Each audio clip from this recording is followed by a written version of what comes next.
Yo, what's good? What's good, everybody?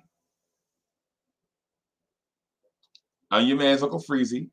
You're on Blorn's Tears. You're watching the Knicks Morning Drive. What's good? How do y'all like that preset? How do y'all like that preset? Yo, you're watching, or this is Blorn's Tears. You're watching the Knicks Morning Drive. I'm your man, Uncle Freezy. How y'all like that? Y'all like that okay? Thought about that when I was brushing my teeth. I think what happens is we assume for the guys for everybody that comes back, they assume, yo, what's good, Delano Steele, what's happening, Coach Zach, what's happening, Manny Ramos, what's good. This is Blorn's Tears. You're watching the Knicks Morning Drive. I'm your man, Uncle Freezy.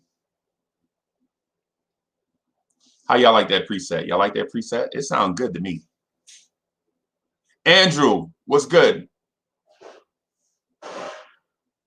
What's good? What's good, everybody? Man, it's cold here. It's cold. It's cold, man. It's cold outside. It's colder now here where it is, and it's colder here in the Carolinas than it was, around the holidays. Y'all may be experiencing the same thing. Otherwise is in the building. What's good? What's good? What is good? Y'all feeling good after the win? Embert the Great was good. The homie Embert the Great is in the building. What's happening? So I have this strange thing I want to settle with y'all. I have a beef. I have a beef with the Knicks fan base. I want to settle. Right? So I have a beef with the Knicks fan base that I like to settle. Right? Ismail Revis is in the building. What's good? What's good? What is good? Yes, quickly. And we're going to get to quickly because I have some beef to settle with y'all.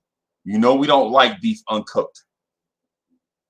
You know we don't like beef uncooked. Y'all know our style. Y'all know our style. Y'all know who we are. Robbie Cano, what's good? Yeah, y'all know our style. We don't like beef uncooked. Right? Right? Right? So I'm going through this thing. I had a conversation with my cousin a few years ago, right? I had a conversation with my cousin a few years ago, right? And basically what it was, what it was about was one-hit wonders, right? Basically, it was about one-hit wonders. So my cousin is like, yo, I don't have beef with one-hit wonders. You know what I mean? Because I just care about the song. Was the song dope? Right? Was the song dope? Was the song dope? Right? And I know y'all are like, yo, oh, there go Uncle Freezy. Here you go. Here you go. He gonna take us down this rabbit hole of thought. Yeah, I'm guilty. Hey, Keyshawn, what's good? So I have to take y'all down this rabbit hole with me, right? Right. I have to take you down this rabbit hole with me so that you can understand where I'm going with this, because I'm going somewhere. Right. So, all right. So we're talking about music, and I'm a fan of groups and bands, right? Fan of groups and bands, whether it be Earth,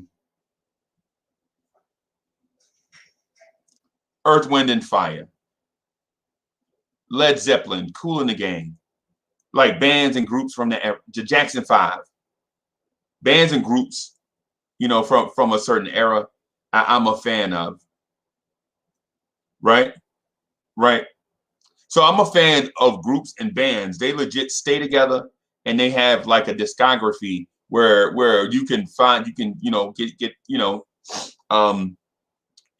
put your headphones on and you can listen to them rock like 10, 15, 20 songs, right?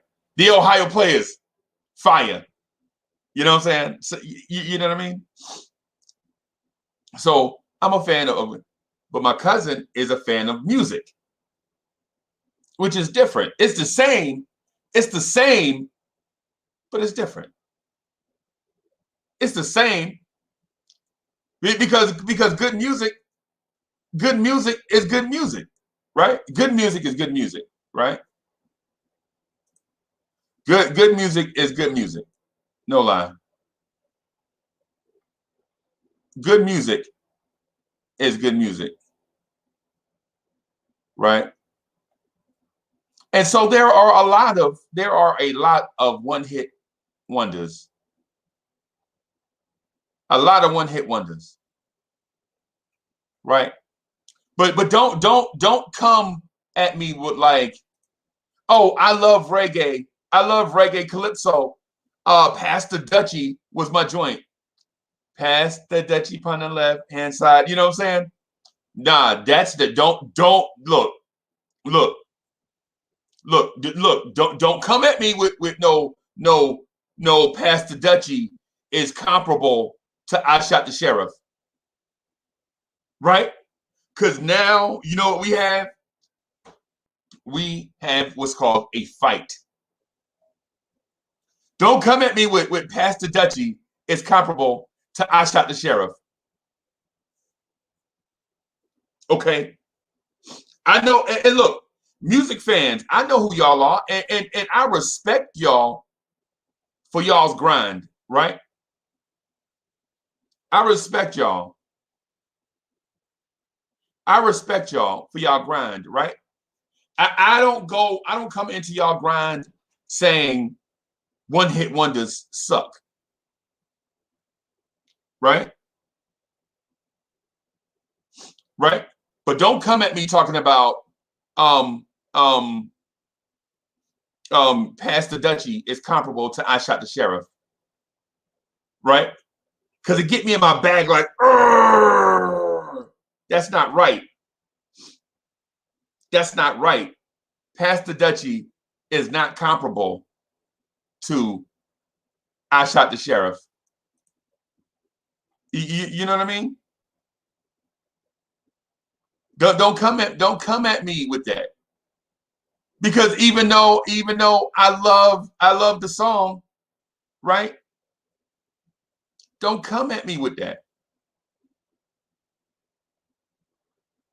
Right? All right. So for those that don't remember Pass the Dutchie, how about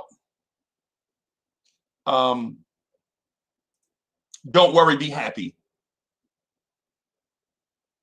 Here's a little song I wrote. You might want to listen note for note. Don't Worry, Be Happy. No, that is not comparable to No Woman, No Cry.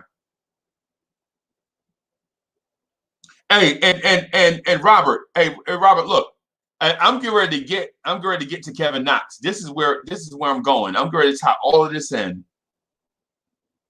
Right? I'm going to tie all of this together. Trust me. And y'all gonna be like, yo, that was impressive.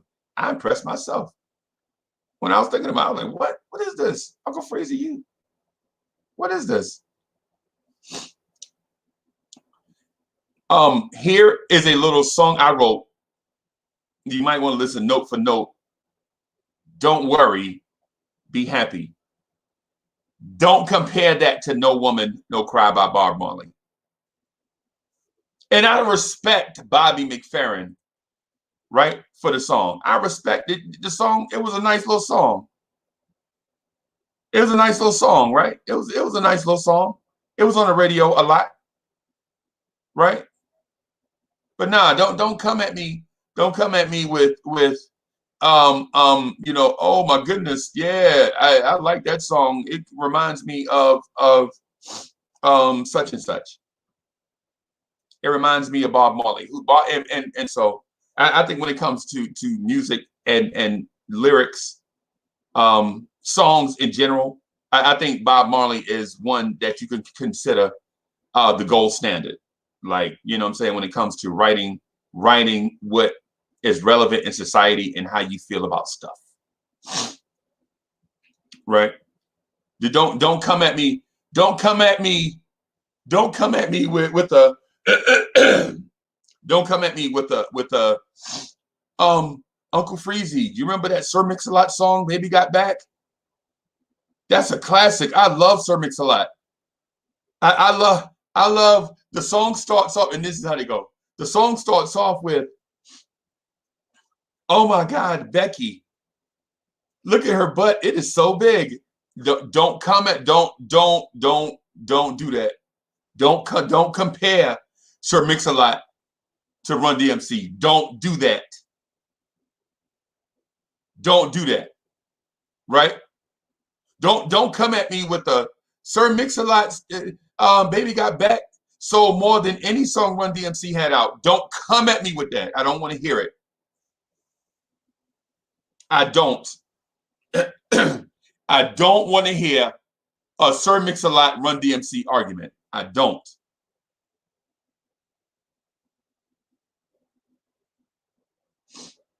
I don't want to hear Baby Got Back sold more than my Adidas. I so what? So what?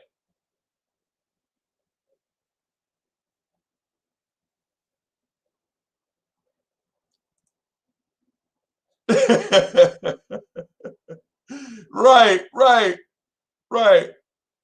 Hey, Ismail Rivas, right. Don't come at me with, yo, Onyx had this joint Slam.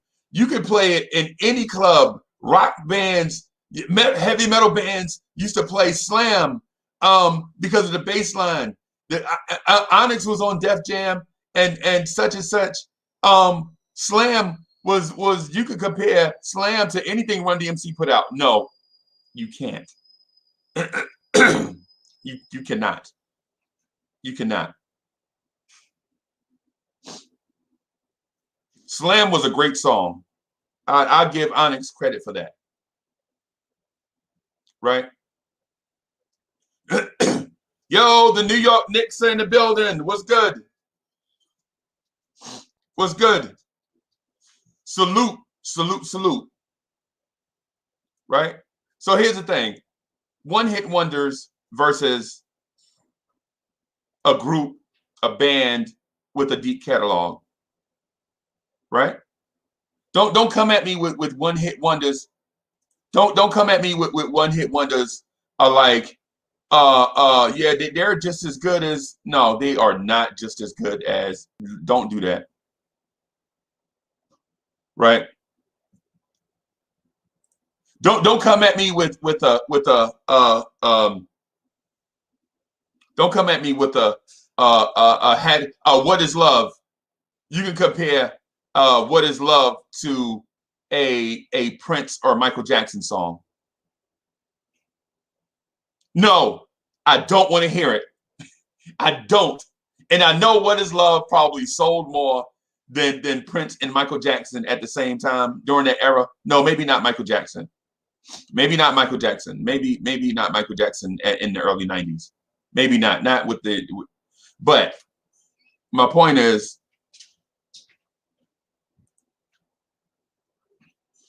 oh, Delano Steele, the troll. Man of Steel is trolling. Hey, so Man of Steel says, so at Volunteers, you're saying I can't compare Pharrell's Happy to Prince Diamonds and Pearls? No.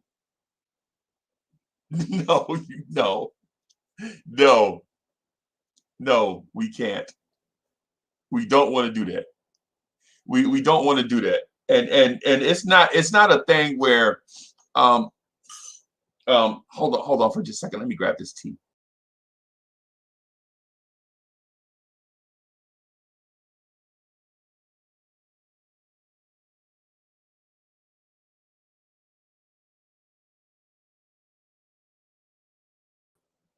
Tea is good for the pipes, y'all. Yeah, so I don't want to compare. I don't want to compare Happy. Drip more. What's good? Hey, I sounded like I was hunting for the buried treasure. Arg! This way, mateys. Stephen Fox, what's good? What's good? Hey, somebody, you know what? Somebody in the chat put a one-hit wonder song, or a song from a one-hit wonder in the song, so that maybe to diffuse my argument, right? But don't tell me what is love. What is love? You know, blah blah blah blah blah blah blah blah blah blah. No. A catchy song. No, don't tell me a one-hit one. Chef NYK is in the building. Don't tell me a one-hit wonder is just as good as guys that have a deep catalog.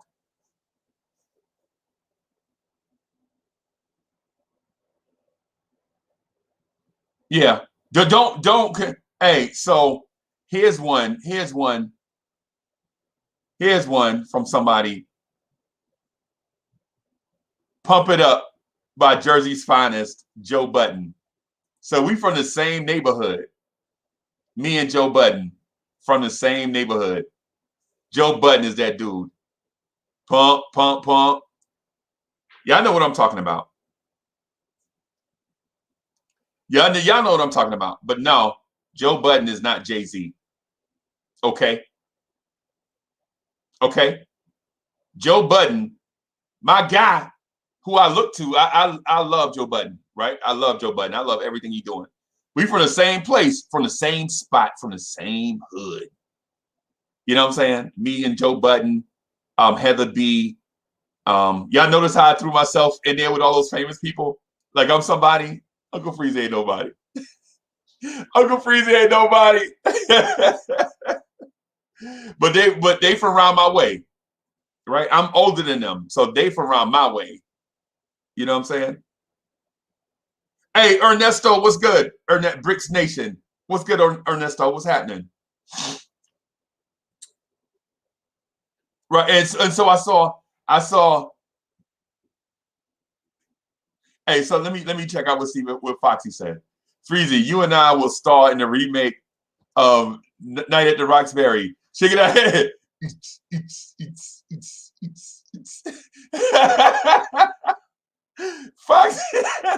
Foxy crazy, man. Hey, look. The grind is dope when you have people with a sense of humor. The grind is dope when you have people with a sense of humor, man. Yo, so we grind so much on Lawrence Tears that doing it with people that have a sense of humor, man, makes it fun, man. You know what I'm saying? That makes it fun to do this thing all the time. You know what I mean? That's what makes this thing so fun. Right. Somebody had a comment up here and I missed it. Somebody had a comment up here and I missed it. It was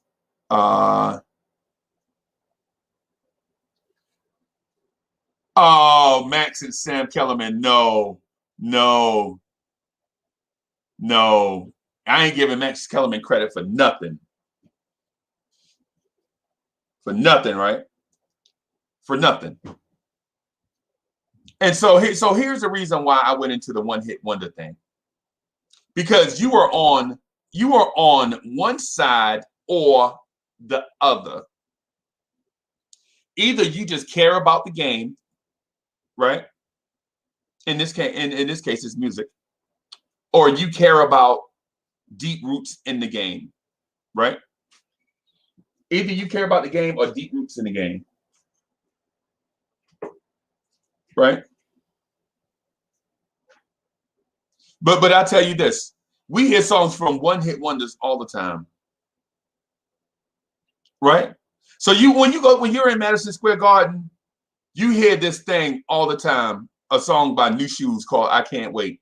It goes dun dun dun dun dun dun dun dun dun dun, and you're like, okay, that's just me. But that's New Shoes. That's a song called "I Can't Wait," right? Right? You hear that all the time. But let's not get them confused with Queen, right? Let's not get them confused with Queen, right? I Can't Wait is a nice little song, but they're not Queen. Let's not get it twisted, right? All right, and so, hey, KC Smooth, what's good? KC Smooth, and KC Smooth is like, it's actually KC Smooth, Uncle Freezy. I'm from North Jersey. I'm from North Jersey, living in the Carolinas. So when I see Smooth, I say Smooth. So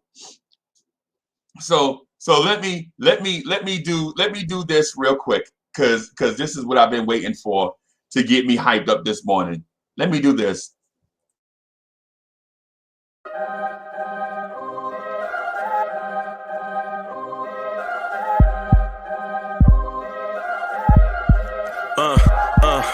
I rank where the view is nothing less than phenomenal. For how I express and project from my abdominal. The only view better both my daddy and my mama know.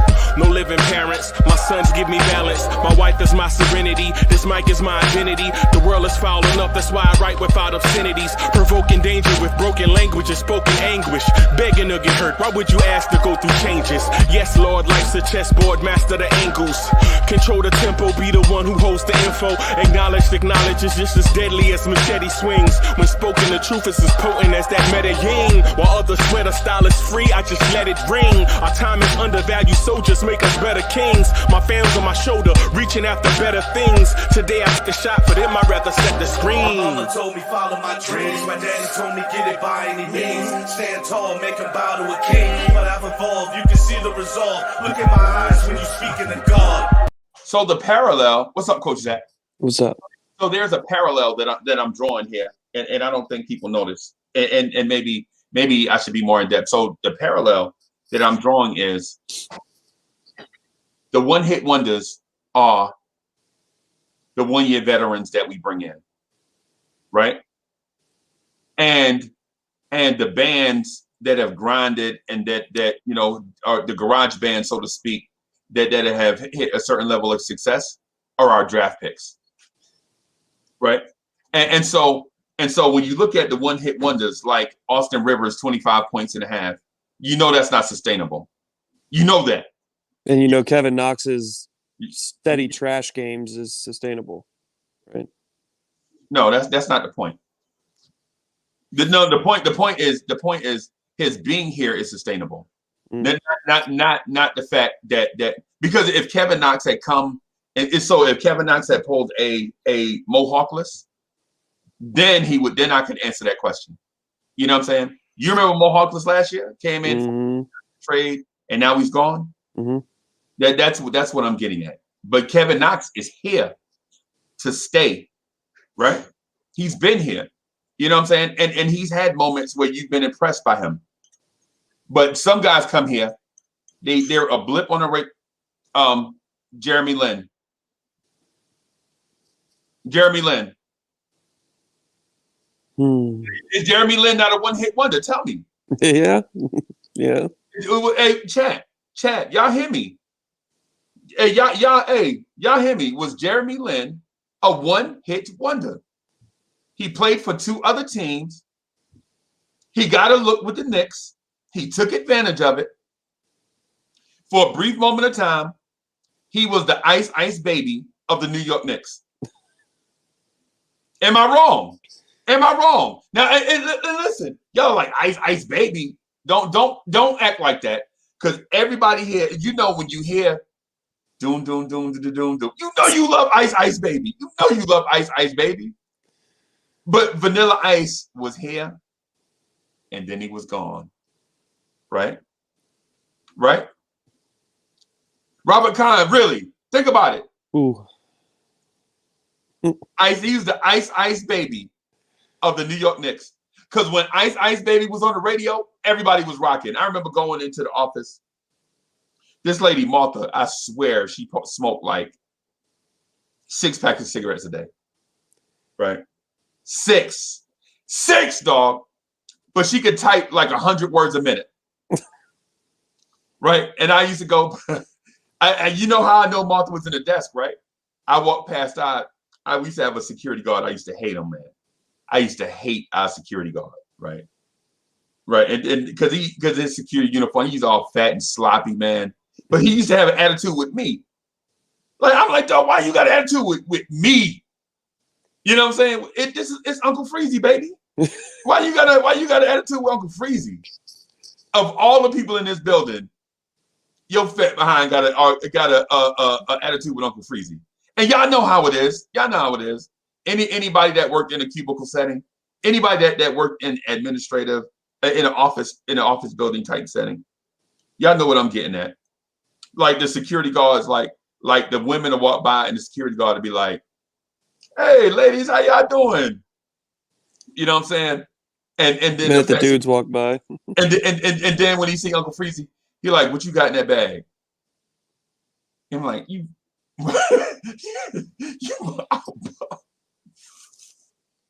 Hey, you know what I'm saying? Y'all know who I'm talking about. Oh, fat security guard, uniform halfway on. You know what I'm saying? He dropped something. He dropped something on the floor and bent over. And you like, oh God, he just good old rent-a-cop.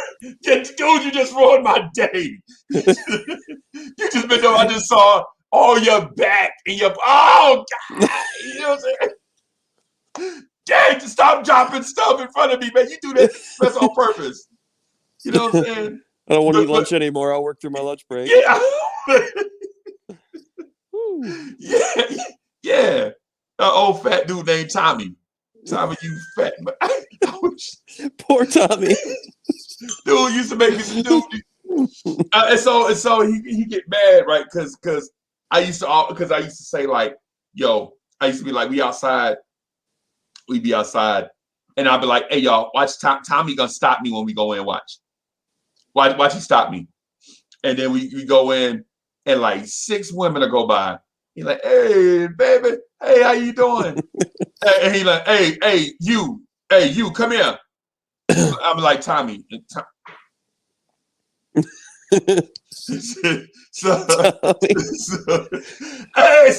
don't still call him Otis. Exactly. Otis. He said Otis from Martin. Exactly.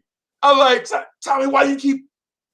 I don't even want to use the language on this show, but basically it was some expletives. Like, why you keep me, Tommy?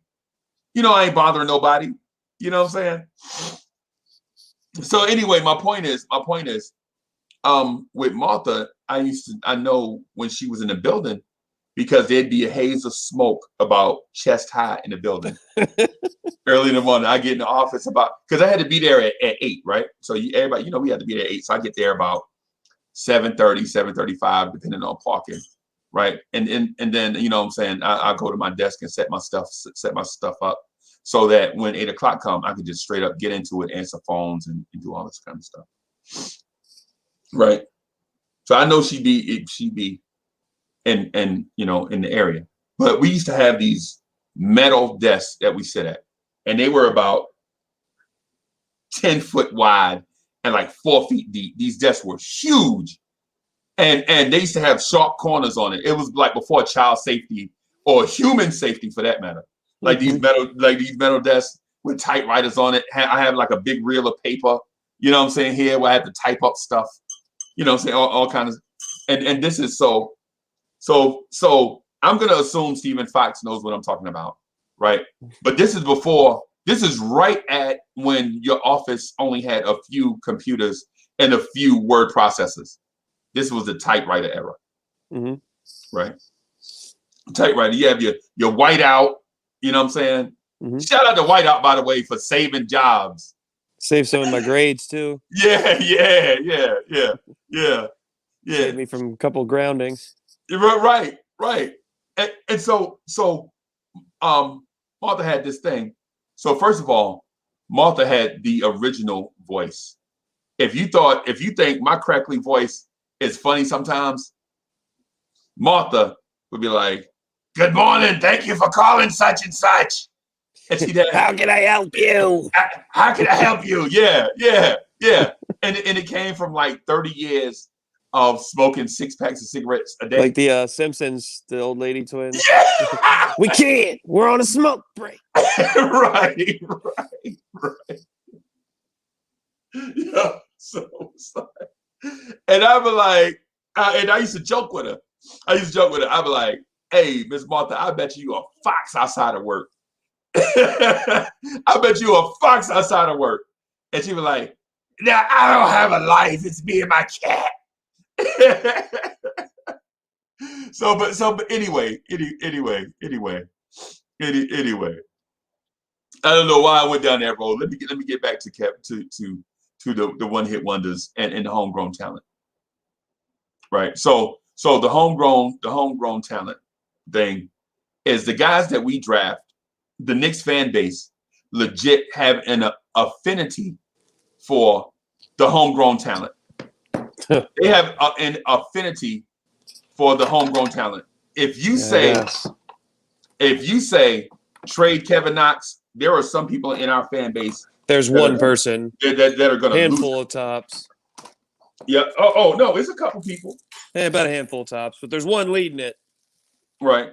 You mean you're talking about the Prince Bun? If you say trade Knox, he's gonna lose it. Yo, him, Kev W. Yep. If you say trade Kev Knox, they are gonna lose it. But if you say trade one of the 1 year veteran contract players, they're like, "Nah, don't just trade one, trade two." But then there was wasn't there one guy that wouldn't even trade Knox for Ben Simmons? Yes. I don't know who it was, but the Prince Bun, yes. Oh my goodness. Oh no. Right. So when you look at the one hit wonders versus the garage bands, when you he must be talking to our guy. You talking to our guy? I'm sorry, my kid. He likes to eat his breakfast, and he likes to keep it away from the plate. You know, like you'll put a plate right underneath where they're supposed to be eating. You tell them to eat over the plate, and they'll have it like 5 square miles away from the plate, and it's getting all the food on the table. Right. And sorry, so, I thought I was muted. No, it's all good. It's all good. Hey, so if you say trade a garage band in a deal where you can get another garage band. And I'm just calling I'm calling all the bands. I'm calling Led Zeppelin, Earth, Wind and Fire, Pink Floyd, The Who, everybody, okay. The Jackson 5, whoever. I'm calling all of them garage bands for the sake of argument. If you say trade the Ramones, everybody, you know what I'm saying? If you trade one of them for another garage band, they're going to lose their mind. But if you say trade a one hit wonder for a garage band, everybody's all in. And don't dispute that, Knicks fans, because we've had this conversation a gazillion times. Yeah, it's almost ridiculous. Like, yeah, there's even some free agents we bring in though on good deals. They outplay our draft picks, and people still hate them. And it's like they pick every excuse to hate those guys, but they use every excuse to benefit Knox or Frank. You know what I mean? Right. And so my thing is this. My thing is this. So I'll throw the Beatles in that category, the Beach Boys, whoever. So those are the garage bands in this scenario, right? Oh, okay. Right. Those are the ones that we don't want to trade. Okay, right? I got you. Right. Mhm. Right. And so let me ask, Stephen Fox, give me two or three of your favorite bands, and I'll show you, and I'll give you a great example. Definitely a Duran Duran guy. Stephen Fox likes Duran Duran. Duran. I said you did, but you didn't pay attention to that in the chat. I missed it. I'm sorry. You guys probably sing it together. No, hey, so shout out to Duran Duran. shout out to Toto. Y'all remember Toto? Yeah, yes. so shout out to Toto, right? So I like music of all kinds, right? Same here. And it's the reason why I can draw these parallels of the great bands, and because no lie, Georgie Porgy is one of my favorite songs. Georgie Porgy, Puddin' Pie, kissed the girls and made them cry. You know what I'm saying? So shout out to Toto. Oh, I know a song for the Knoxers. I forget his name, but I do like stuff way before my generation.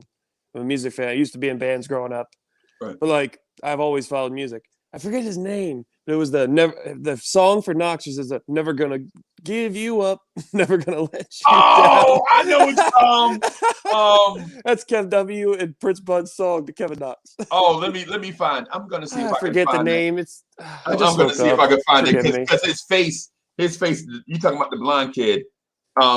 Yeah. Let me see if I can find. But that's definitely their song. You got to agree with me on that one. I mean, Rick Astley. Astley. That's him. That's him. That's Kev W's stage name. With the fake business suit on, the fake business suit and the leisure shirt on. Yeah, yeah. So somebody throw a few bands in here. So I see Pink Floyd, right? And so I told the Pink Floyd story of when I went to the hockey game and they were playing some joint, All in All, Another Brick in the Wall, and everybody was enamored with the song except me. I was like, I was never a Pink Floyd fan. Yeah, I can't stand Pink Floyd. I just didn't get it. Nirvana is another one I didn't like. What? Nope, was never a Nirvana guy. What? Yep. That's my hot take. How do you not like? Do you like Guns N' Roses? I like a lot of hair bands. Yeah, I would say. My aunt dated Bret Michaels from Poison. Wow. Yeah. Wow. He's from our area. Wow. and so somebody mentioned New Edition. Okay, let's use New Edition. I was thinking about so no lie. I was thinking about in this example. I was thinking about in this example using the Beatles as an example to trade away for a guy. But let's just use New Edition, right? So New Edition, like other bands, have had like a weird career up and down trajectory, right? They came out, they were cute. And then once they got past the cute stage, they were ordinary, right? And then they refound them, they found themselves again, and they put out good music again. And then like most bands, after success, they tend to, fray or whatever, right? Right? All right. So say New Edition, you would want to trade New Edition for somebody that was more consistent. Say you want to trade New Edition for Queen, right? You want to trade New Edition for Queen, right? Or no, let me see. Who's more consistent than them?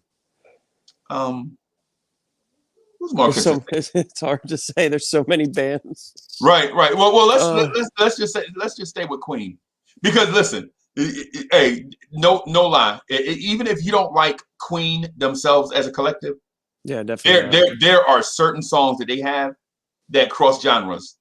Like if you don't like Another One Bites the Dust, I'm not for sure who you are. Right? And if you don't like the song Ice Ice Baby, really? Never did, no. Okay. All right. So if you don't like We Are the Champions, nope. If you don't like Bohemian Rhapsody, nope. So the thing is, hey, J.R. Martin was good. So J.R. Martin asked, why the Knicks stink like that? I'm gonna ask J.R. Martin, are you a Knicks fan? I think you are. I think you might be like one of those Knicks fans that don't want to admit it. Like the ones, like those folks that say they don't like something, but they really love it. Like the Randall haters. Yeah, J.R. Martin is probably one of those that really love the Knicks and says that he hate them for attention. like you remember the purple hair scenario thing I said yesterday? Yeah, that's probably J.R. Martin. Oh man. Yeah. So anyway, so we trade New Edition for Queen, right? Queen is out there available, right? Certain people in the fan base is going to be like, no, Queen is overrated. We don't want to trade Queen and Vanilla Ice. We don't want to trade New Edition and Vanilla Ice for Queen.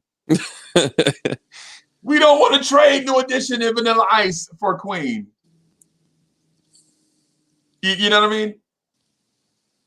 No, Vanilla Ice had that one song this one time. He's gonna be special. You know what I'm saying? Yeah.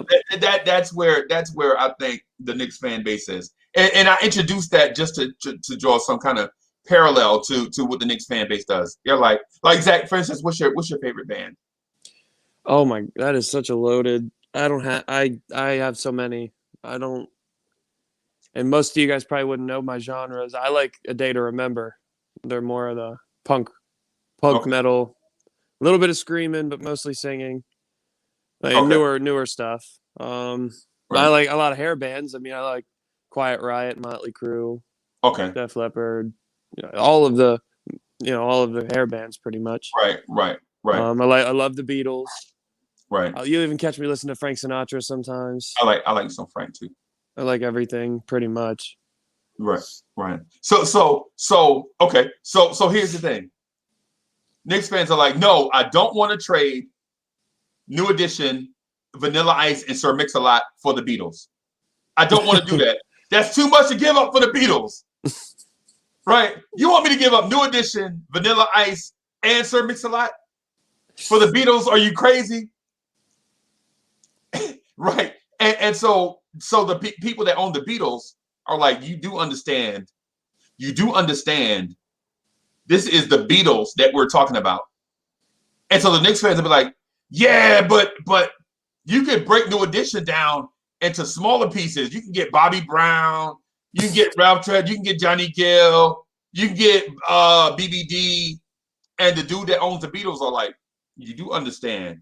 This is Sir Paul McCartney. That this is the Beatles, right? Right. Ringo Starr.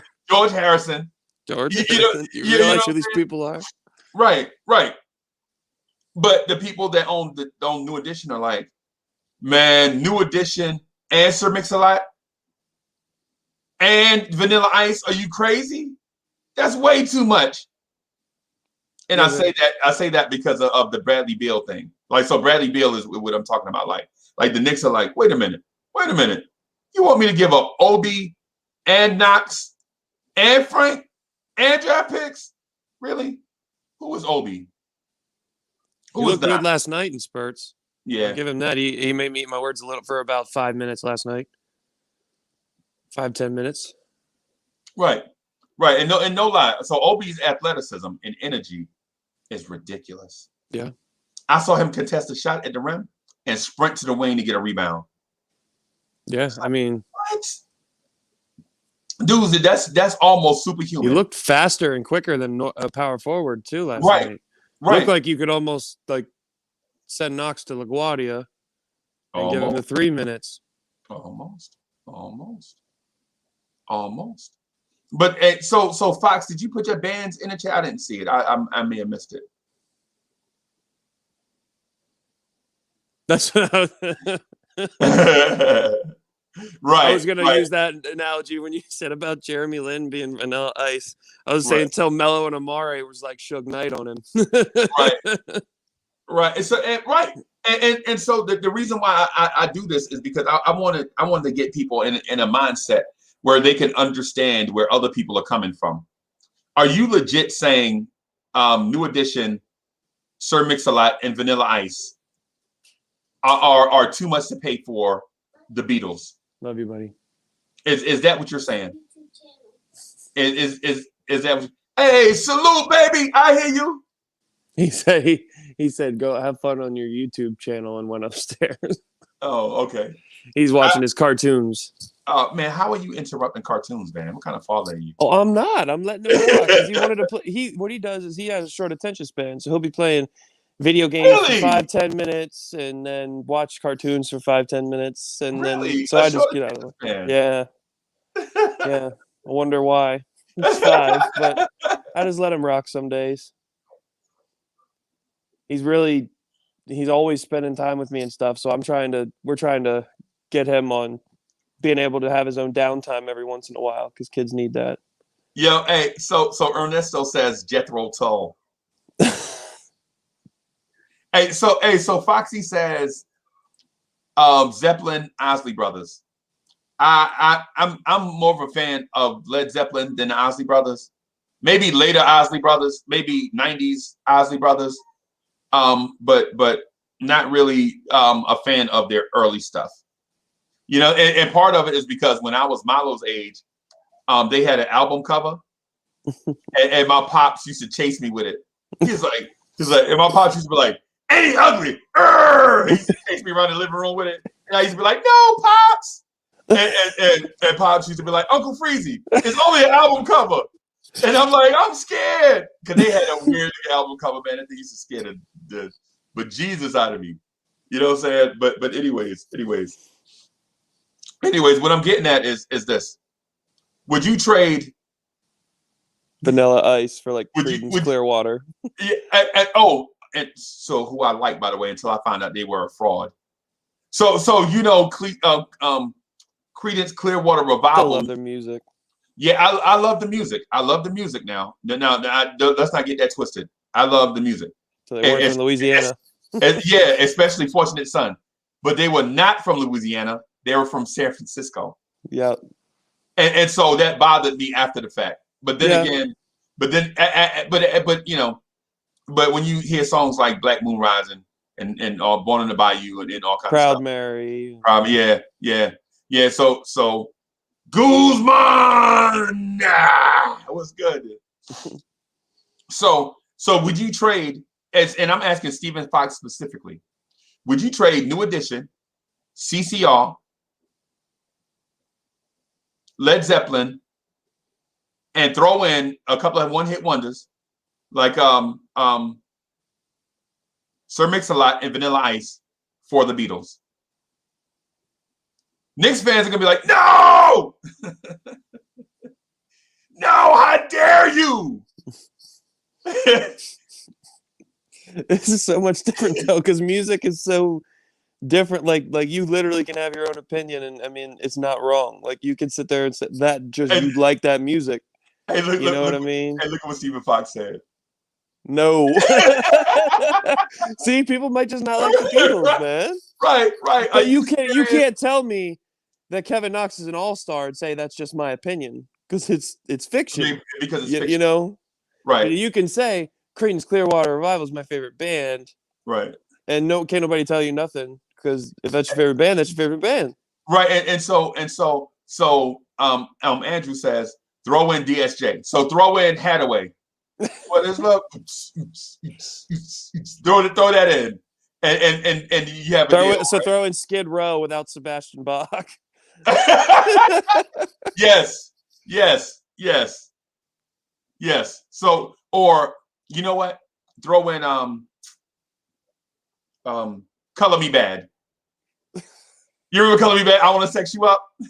Throw in Color Me Bad and you have a deal. Throw in Color Me Bad and you have a deal. Who's Alfred Payton's band comparison? Oh, Alfred Payton band comparison.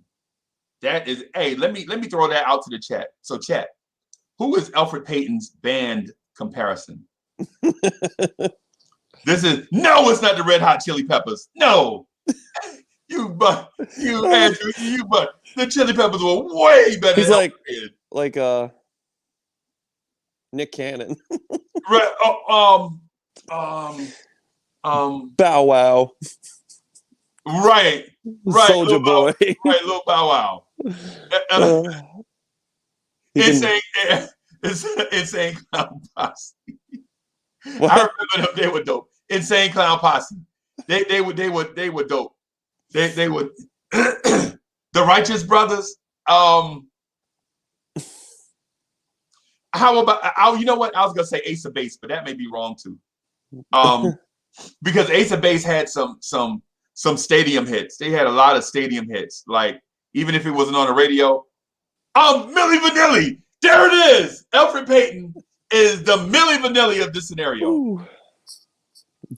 Alfred Payton is the Milli Vanilli of this scenario. Professional Outfit said he's Trinidad James. Oh my God. He's says he's only good at like one thing. How about who made the song Armadillos, where they literally said Armadillos like 3 million times straight?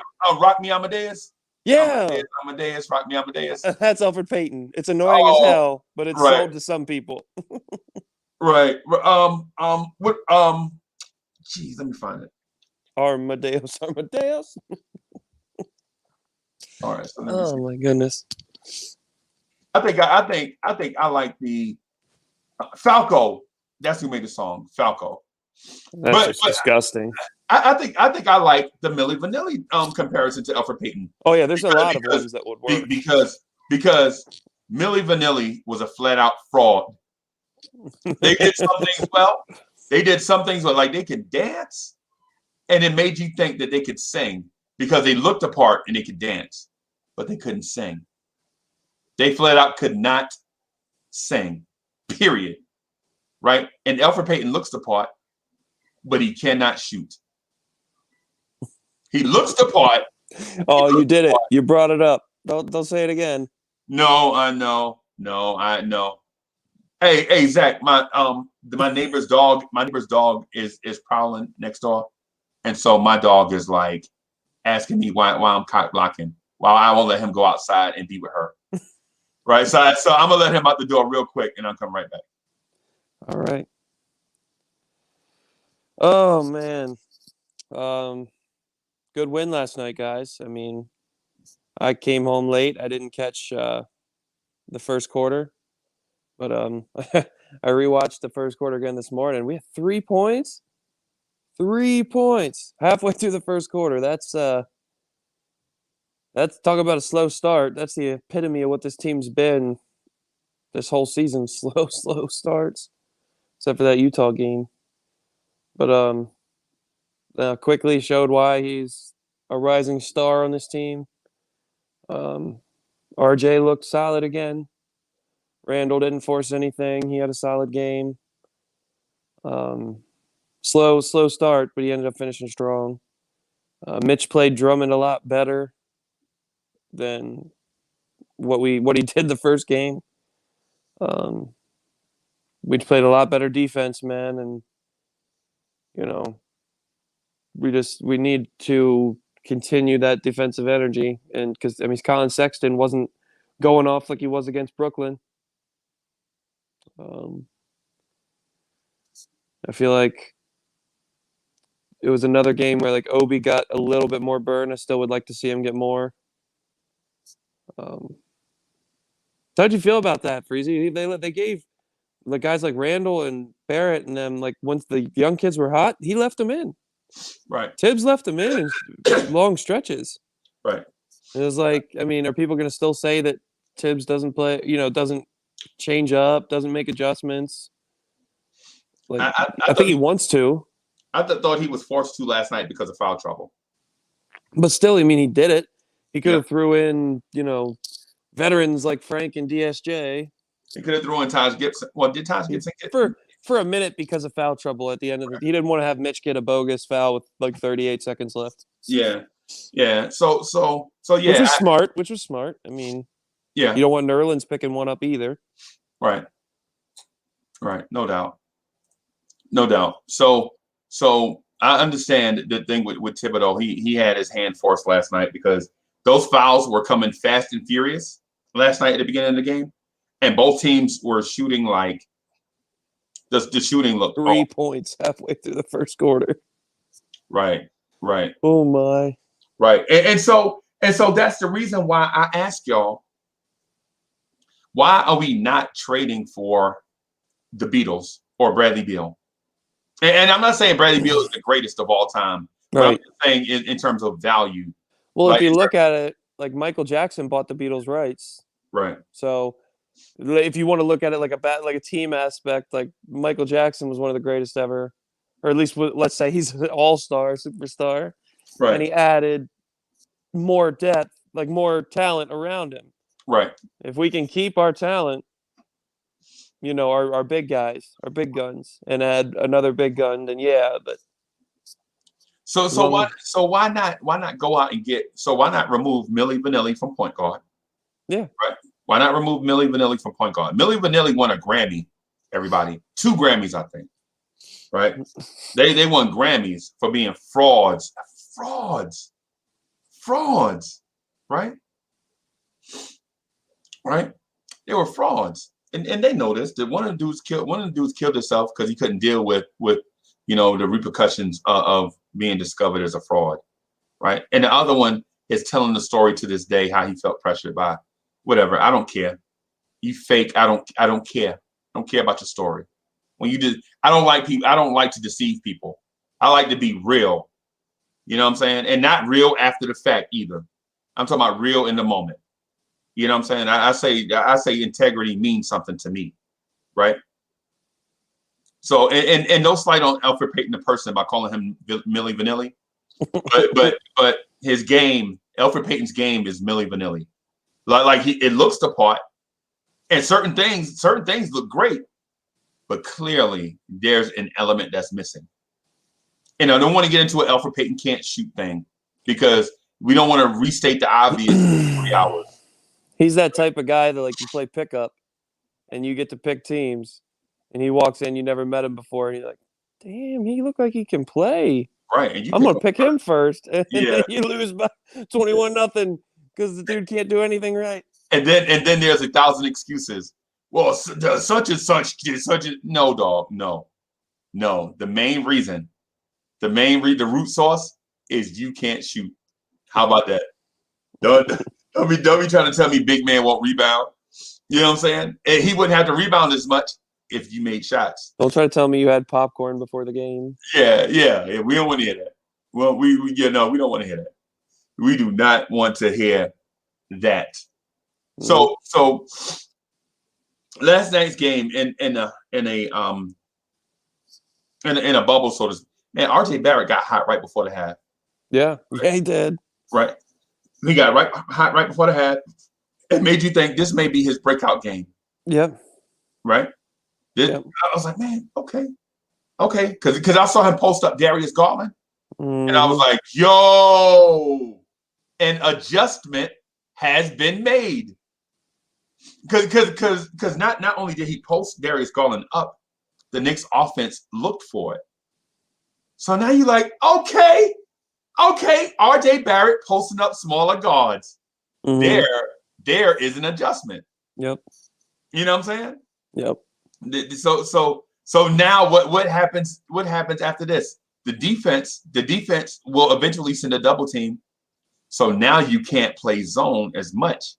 Because when the Knicks see a 2-3 zone and Garland and Sexton are on his side, now he's going straight at them, posting them up. Now you get out of the zone, or if you stay in the zone and collapse on the ball, now you give open shooters wide open looks for three. Even Clyde said it when he got to the free throw line extended area. He goes, "That's the best way to break a zone is to get in the middle of the defense. I don't know why we don't ever do it." Right. Like, and then I liked how Tibbs, when we were struggling on offense, he brought Rivers and Quickly in to try to counter it, and it worked. Right. You know, he brought Quickly in earlier than he normally does. Yeah, because of foul trouble. But at the same time, I think he wanted to do it anyway. The foul trouble was justification.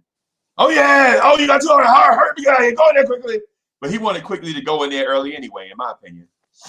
Ronald Miller just made a really good point. Yeah. If you have that extended, or you didn't have a normal training camp, and the games keep coming.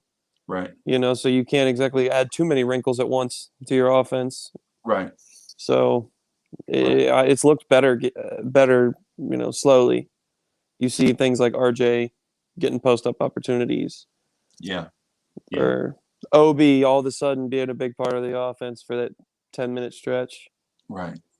Yeah. Right. Obi is a freak of nature. His feet didn't stop moving. Obi's hopping, man. I'm not gonna lie to you. He was fast. He is, yes, and big.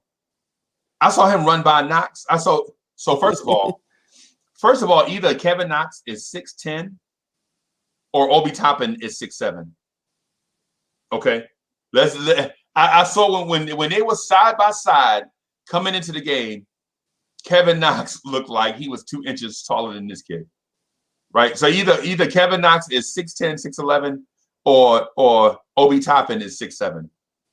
Because they're listed at the same height and weight, basically. 6'9", 215, 220, something like that. Yeah, right? But Obi looked like he's like 20 pounds. You know, like upstairs, he looks like 20 pounds heavier. Yeah. But downstairs, he looks like SpongeBob. They definitely got some bounce in those legs. Yeah. Downstairs. He skipped leg day. Yeah. He skips leg day. Yeah, definitely. Yeah, downstairs, Obi Toppin works at the Krusty Krab. That's all I'm saying. Weenie Hut Juniors. What was it? Super Weenie Hut.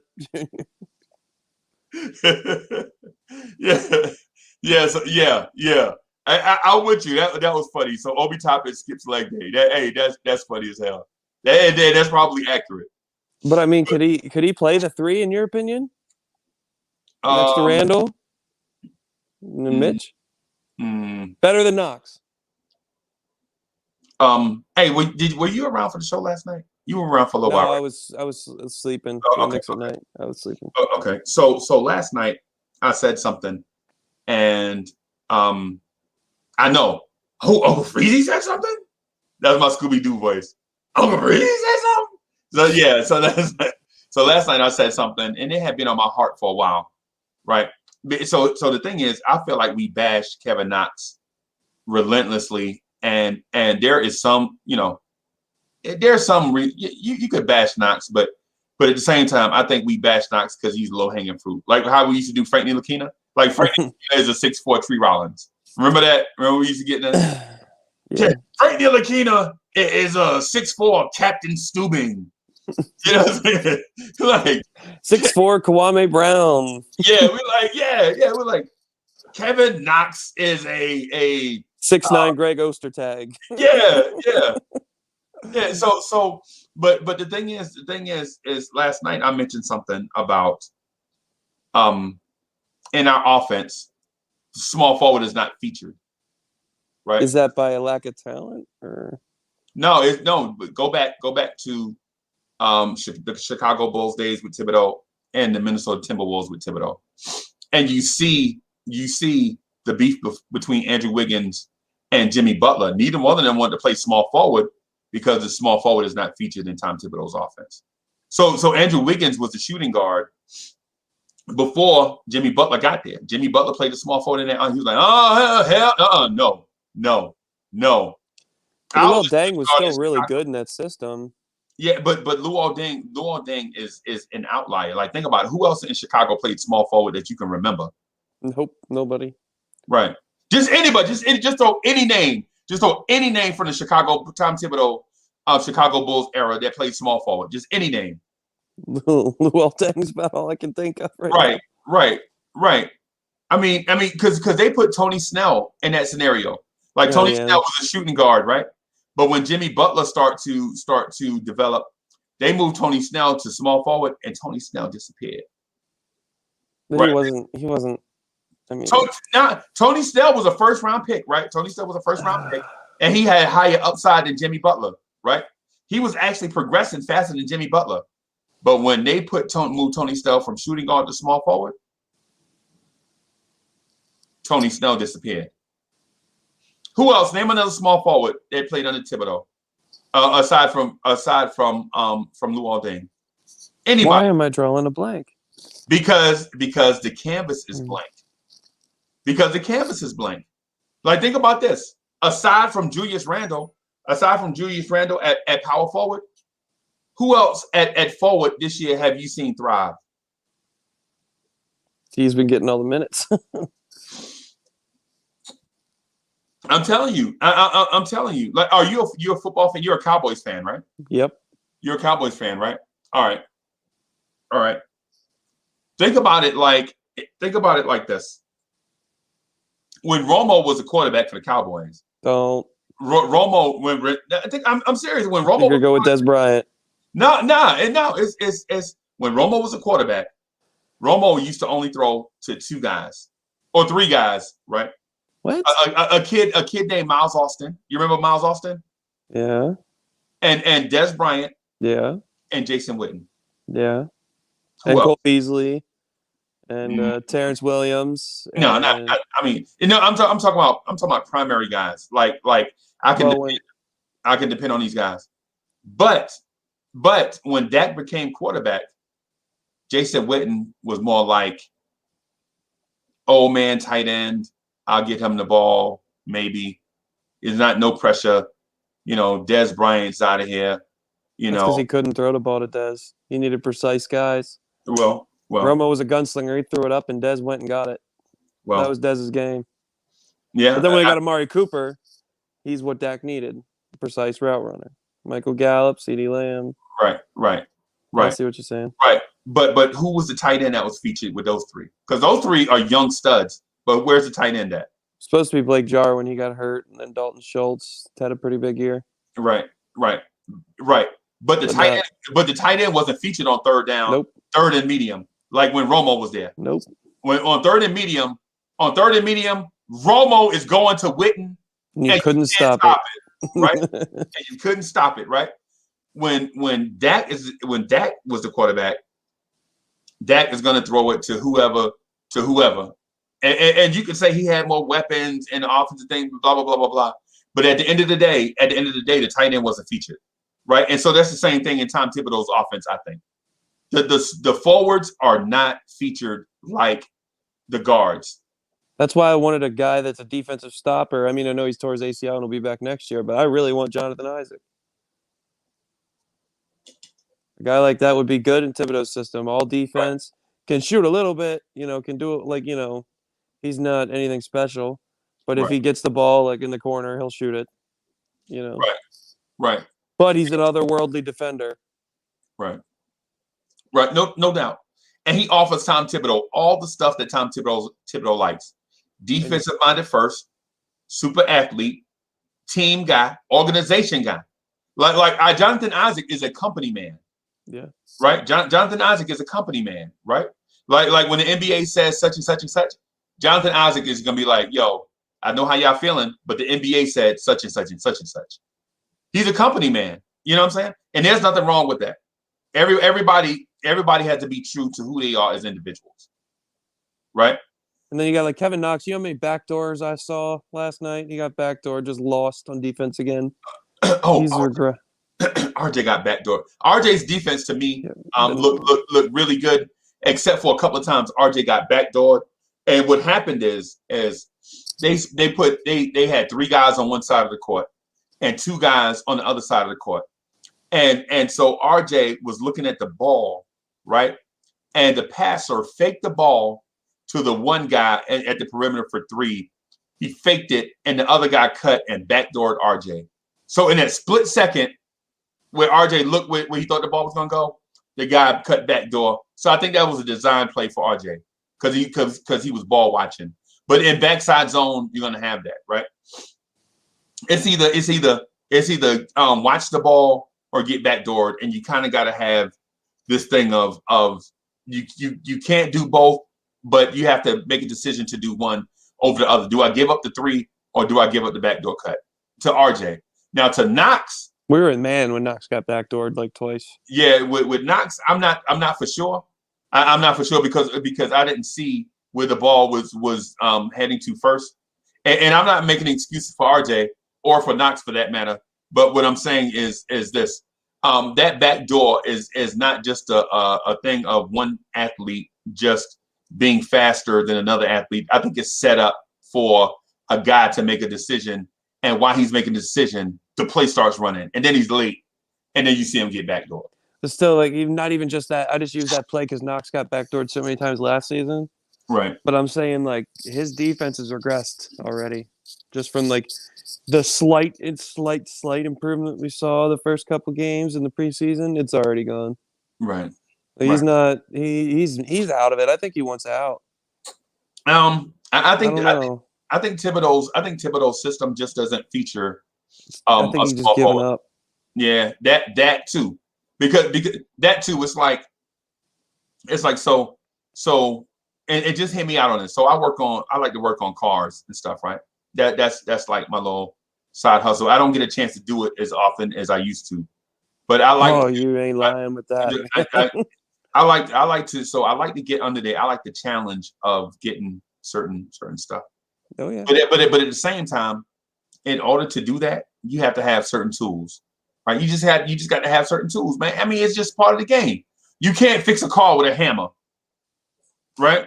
Give me a hammer and zip ties, I'll try. Well, I mean, yeah, and zip ties and duct tape, right? We will try, right? But those are not the proper tools, right? Those are not the proper tools, right? And I think Knox is like, yo, I have tools for this type of thing, but you want me to do this type of thing. Right. And while I'm trying, I look ridiculous. Right. I look ridiculous out here with a hammer, zip ties, and duct tape. Right. But zip ties and duct tape and a hammer works for a lot of other stuff. But in Thibodeau's situation, it don't necessarily work. Right. So people are like, man, Knox looks lost out there. Hey, man. You know what I think? A good analogy, like to piggyback on that. It's like, let's say you're done. Knox, like in the NBA, transition is more of like, yeah, it's the way, but it doesn't need as much basketball IQ as like a half court offense does, a half court set, or you know what I mean? All the integral concepts that Tibbs tries to put in. Not on just offense, but on defense too. He has a lot of different things that aren't just let's just go in a zone and take the easy way. Like we're gonna do certain concepts that a lot of people can't grasp. Right. Well, it's like Kevin Knox is just used to oil changes, right? Or something like that, and then Tibbs is like, well, we're gonna do a motor swap, or we're gonna put a transmission in. Yeah, and I know how to do this. I'm not letting you just have full reign, right? Because you could hurt yourself, right? You know what I mean? You could hurt yourself. So listen to what I say and it'll get done. And then you got the young kid like, I can do this. I don't need to listen to that. I don't listen to my dad. I don't need to just hold a flashlight from my dad. Right. Until he gets fed up. Here's the tools then. Get it done. Right. And he comes out the next day and it's still not even close. Right. Until you open that transmission case and you see all those small parts in there. And you're like, oh my God. This is not what I thought it was. Yeah, exactly. Pretty much. Exactly. You exactly. So it's not like a motor, right? It's not like a motor. Transmission is something totally different. You basically have to be a transmission expert, right? Not really. Yeah. If you can be mechanically inclined enough to figure it out, trust me, I have. Right. Well, you may need to make sure you have your manuals too. You know what I'm saying? If you don't know what you're doing.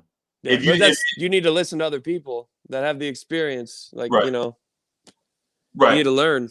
You need to be willing to learn and capable. Right. Exactly. That's what I mean. Is he capable? So Knox is an oil change specialist. And then you say, hey, man, spark plugs. Yeah. Yeah, and then you say, "Hey, man, this transmission needs to be fixed." No, no, it's not the same. No, But from the outside, but as a Knicks fan, a mechanic is a mechanic. because they don't know. Now a mechanic is a mechanic, says a Knicks fan. They're like, "Hey, you changed my oil, man. You got to fix my transmission too." Or like chop low.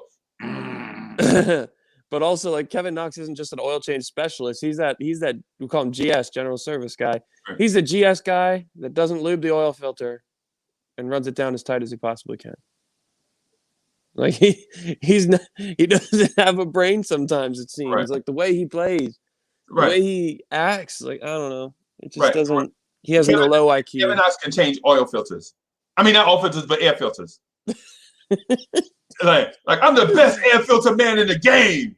I can unclip and put that air filter in there. I might be able to rinse it with some water. Whatever I you can need. find out where it is. I know where the air filters are. Really? You mean inside the car or in the warehouse? I just learned how to drive 5-speed. Right. Right. I can finally move all the cars in the parking lot. Right. I'm a little dizzy from all the jerking, but I learned how to do it. Yeah, man. Great. Yeah, man. So, where's all the other normal morning drive guys? Come on, get on the panel, guys. yeah, it's, you know what? I kind of had a feeling it was a Saturday, and I was just gonna hang out till about 10:30 anyway, and then jump off. And because what I'm gonna do today is get up with Chuck B and some other guys, do another Knicks versus. And do some other stuff while everybody is off and has some time, and then that way we can post some stuff. I'm gonna try to get up with Darley so that we can edit the videos correctly, and so that we can post more content for the Lawrence Tears channel. We got a lot of stuff. We got a lot of stuff going on. A lot of stuff that we want to make sure that we good. Have be good. So hey, so Marquise Walker. Hey, shout out to Marquise Walker, my brother from another mother. Marquise Walker says Knox changes windshield wipers. And no, Knox is the guy that has to go to Advanced Auto to have them change his wiper blades for him. Right. These wipers come with clips, and what are blades anyway? What? What are you talking about, man? He has to go get that free diagnostic from Advanced Auto from a bunch of kids in high school. I have no idea other than when you ask him for windshield. That's what he is. He's an Advanced Auto front desk guy. Right. Hey, I need windshield wipers for our 93 Mustang. Is that automatic or manual, sir? What? I just need to know from my computer system. Yeah, I bet so. I bet. Is that a automatic? But yeah, automatic or manual trans. Right. 2 or 4 doors. Well, the Mustang is only made in 2 doors. Well, okay. The Mustang is only made in 2 doors. No, now it's an SUV too, which is. Oh yeah, you talking about the new joint? Did you see the new joint? The electric one? I saw an article that the Mustang, they're talking about making it all electric come like 2026, and I will sell anything Mustang related that I have if that happens. Wow. Nope. Wow. Meanwhile, Dodge is putting a Hellcat motor in a minivan.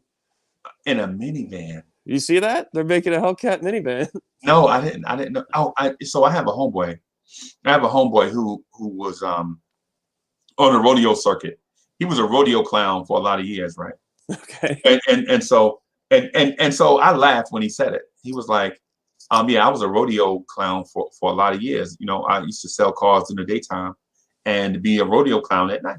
Nice. and so I was like, a rodeo clown. And I laughed because I wasn't at the time, and I'm probably still not. I'm not a rodeo fan, and I'm not saying that I dislike it. What I'm saying is it just didn't. Well, you're from New York, or New Jersey. Are you a rodeo fan? Right. So yeah, so it just never piqued my interest, right? It's like golf with some people. Like some people don't like golf, and they don't dislike it. They just never tried it. Yeah, just didn't. It's not happening for them, I guess, or whatever. It was never big in their family, or whatever the case. Right. And so he brings, no lie, Zach, he brings a Hellcat to the office, right? And he taps the motor, right? I don't know he's outside, but I look at my coffee cup, and I have waves in my coffee cup, right? I could see the little waves in my coffee cup. I'm like, what is that? And then I hear, You hear chop outside. You think it's yeah, chop. yeah. I could hear. Yeah, I could hear. So I'm inside of a building now, so everything is muffled, but I could hear the chop outside, and I look at the coffee cup, and I could see the bubbles pop in my coffee cup, like literally drops are jumping out of my coffee cup. I'm like, what is that? And so Illmatics was good. Hey, what's up, Il? And finally, we got some new Good ones here. morning, gentlemen. Good morning. So I'm telling Coach Zach about my man. I ain't gonna say his name, but I'm telling him about the Hellcat that I saw. So I go outside and I can hear it, and I see dudes standing around, like dudes are like loosening their neckties and rolling up their sleeves. And I was like, oh, this is right here up my bag. What is this? So I go over. I see this Charger, right? And I hear it like it's not like nobody's inside. All four doors are open. The hood's up, right? And my man is like reaching under the hood, and you can hear the car just. It had that chop motor swap. Yes. And the more he does it, the more I see people are coming outside to see what it is. So I wasn't the only one that saw the bubbles in my coffee cup, right? So we get over there. He was like, Uncle Freezy, check this out. So right now, I can get this thing up to about 177 on the interstate. And I'm like, you ain't getting no thing up to no 177 on no interstate. And he was like, I'm telling you, right now on the interstate, I hit 177 with this car. So Zach, you probably wouldn't know about 177. Yeah, I would. You know what I'm saying? Yeah. But my man said I can legit get this thing up to 177. I raced my uncle's Pro Mod on the drag strip. Like my uncle, my dad, and I built it. So, you know the Willys, the old hot rods, the Willys body kits. Okay. The old Willys hot rods. Okay. It's a 41 Willys Pro Mod. So it was an all fiberglass body on a tube chassis car, and it had a 632 big block Chevy with 3 kits of nitrous. Oh wow! This thing ran 4s in the 8th, and 6s in a quarter, and 6s in a quarter mile. And I drove it. I swear to God, I got videos. I'll send you to them. You want videos? You lying? I got videos. I'll send them to you. Okay. I got proof. Okay. All right. I've been around some fast stuff in my day. That is unbelievable. No, it's true. I mean, it's believable, but you know what I'm saying. Yeah. Wow. You're making motor analogies and the fact that Kevin doesn't have one? Is that where we are? Yeah. So, well, my perfect analogy would be Kevin Knox is a Hellcat, like talent-wise and potential-wise, but he's the kid out of high school that doesn't know how to drive it. Right. And you have a guy like me with an old Fox body, with like 1,300 horsepower with a single turbo, big monster motor that just runs up on him, and he laughs at me because I might just be this old car and I just absolutely destroy him. Right. And for one, the start is crucial, right? In racing. So I say that based on what people told me. I never actually drag race myself, but guys tell me that the start, your get off. Yeah, you got a hook. Spinning ain't winning. Yep. Spin. Yep. So, but anyways, if we're talking about so Illmatic, so basically what I said was this. Knicks fans have this thing where they feel like they don't value one-hit wonders. They value garage bands like the Ramones, like a band that has been together. And so I do the analogy like so the garage bands are like the Beatles, Led Zeppelin, Kool in the Gang, New Edition, Earth, Wind and Fire, Nirvana, Pink Queen. Floyd, The Who, all those guys, right? And the one hit wonders are the veteran free agents. Austin Rivers is Sir Mix-a-Lot. 25 points and a half. Like Baby got back. Oh my God! And then the second half was when he went bankrupt. MC Hammer, like he was MC Hammer in the first half, and then it was bankrupt MC Hammer in the second half. Right, exactly. So basically, what I was getting at is we also have guys that are frauds. It's not like their game is a fraud. Like Elfrid Payton is Milli Vanilli. He looks the part, and he's good at a few things like dancing and interviews. But he can't sing, right? Elfrid Payton can't shoot. Right? Auto-tune is hell. He got all the auto-tune going on. Right. All the other stuff is great. All the other stuff is great, though. Man, Milli Vanilli, they do great interviews. You love their story. You know, they can dance like a mug. And they dance their behinds off. But when they get to that microphone, or Elfrid Payton gets to that three-point line, it is something different, brother. It's something different. It's something different. I mean, the beast that is Elfrid Payton without shooting is a decent NBA player, right? I think we're just asking him to do too much, man. We're asking him to do more than he's capable of doing for the amount of minutes. In small increments, it's fine because we're not relying on him for a number one hit. You know, he's the opening band. You know, like I work in the entertainment industry, and I see a lot of bands, right? Right. And you have some opening bands that blow you away, and you know they have they're gonna have a long future. You know? Then you have bands that open up that are kind of just like you waiting for them to get done so you can get to the main act. You know? Like they're not the worst, but you're just like not engaged. Yeah. Right. And you'll have one or two people, their fans, who sit up front at the front of the stage like woo woo. Right. Everybody else just kind of getting drinks, going about their business. And it's just So let me ask you this.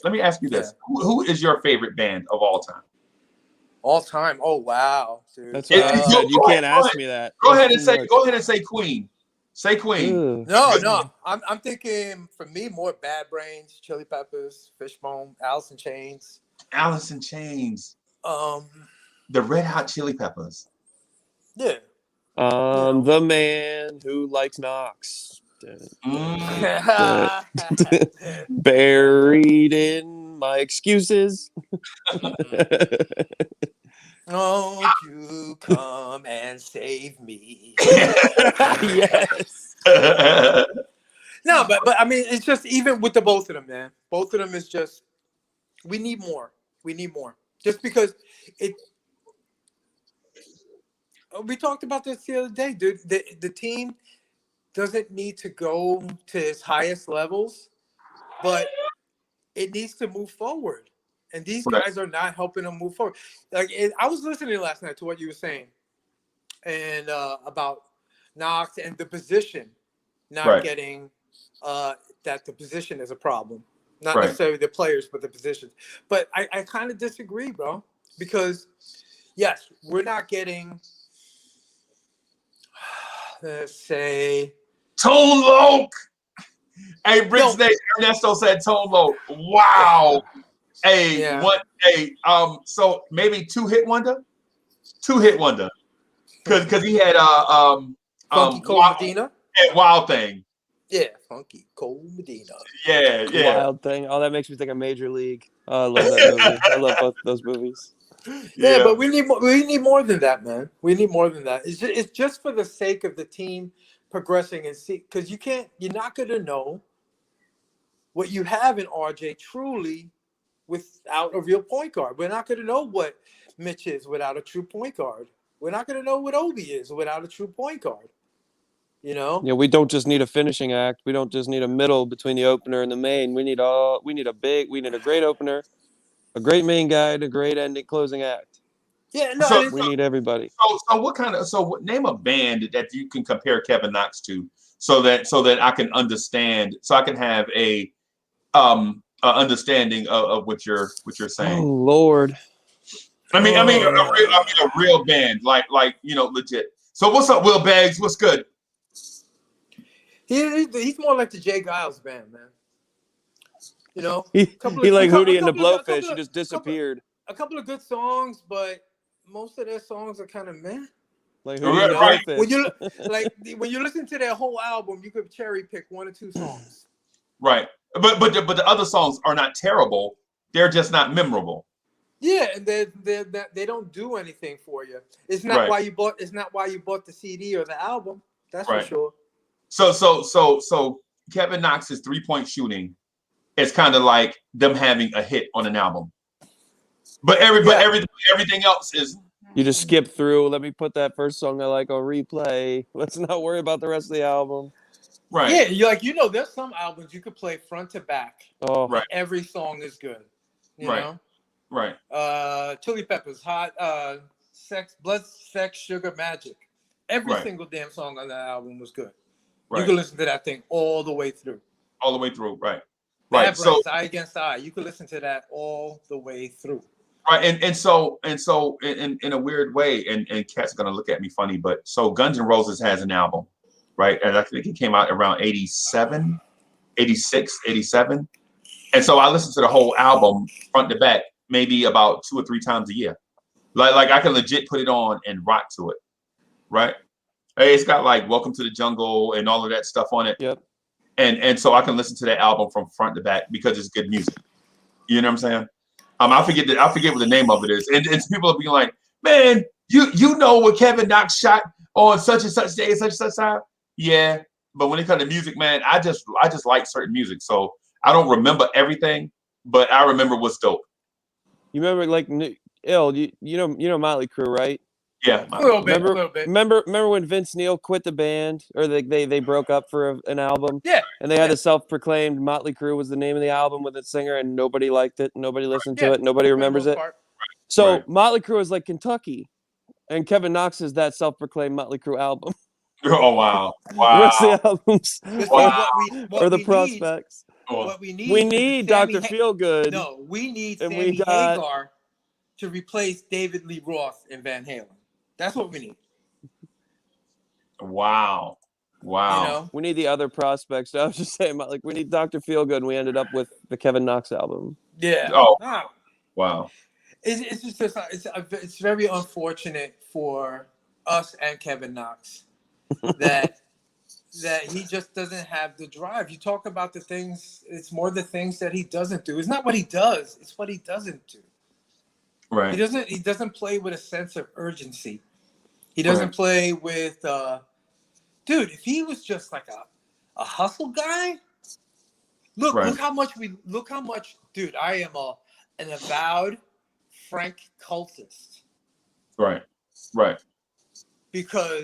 Not because he shoots good, not even because he plays defense well, because he hustles, he's there. He looks engaged in every play. Right.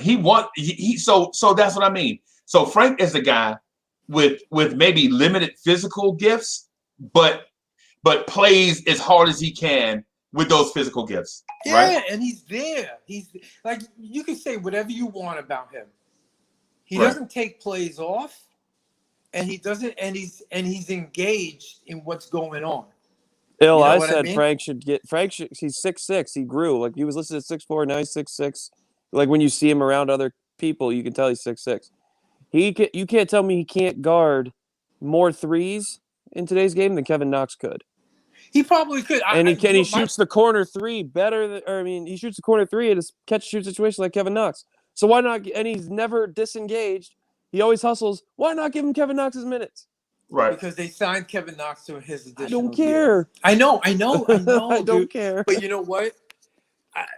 If you believe what Han says, not really. Frank believes himself to be a point guard. Right. And doesn't want to play and sulks if he's not playing point guard. If you believe that, I don't know that to be true, but right. If you believe that, that's part of his problem. Right. And maybe his lack of, and the fact that he doesn't, when he's open, sometimes he doesn't shoot. Frank has problems, man, and I'm not capping for him anymore, really myself, dude. I mean, I'm kind of like, I'm ready to see what else we could do with that spot. Even though I think Frank could be pretty decent and have a decent career. I want Jonathan Isaac bad. I think the bad. Knicks. I think the Knicks are going to re-sign Frank Ntilikina. Think so? Yeah, Just in the offseason. If nobody offers him a contract, they'll give him a vet minimum. Yeah, Give him a minimum contract. I think they'll probably give Frank like 2 years, 10 million. 10 million. Yeah, for him to come back. And he better take it because I don't know if he's gonna get a better offer. Yeah, I think so. And so the thing about that is Kevin Knox, on the other hand, if Kevin Knox doesn't show something, I think he may be out after next year. Yeah, out of here this summer.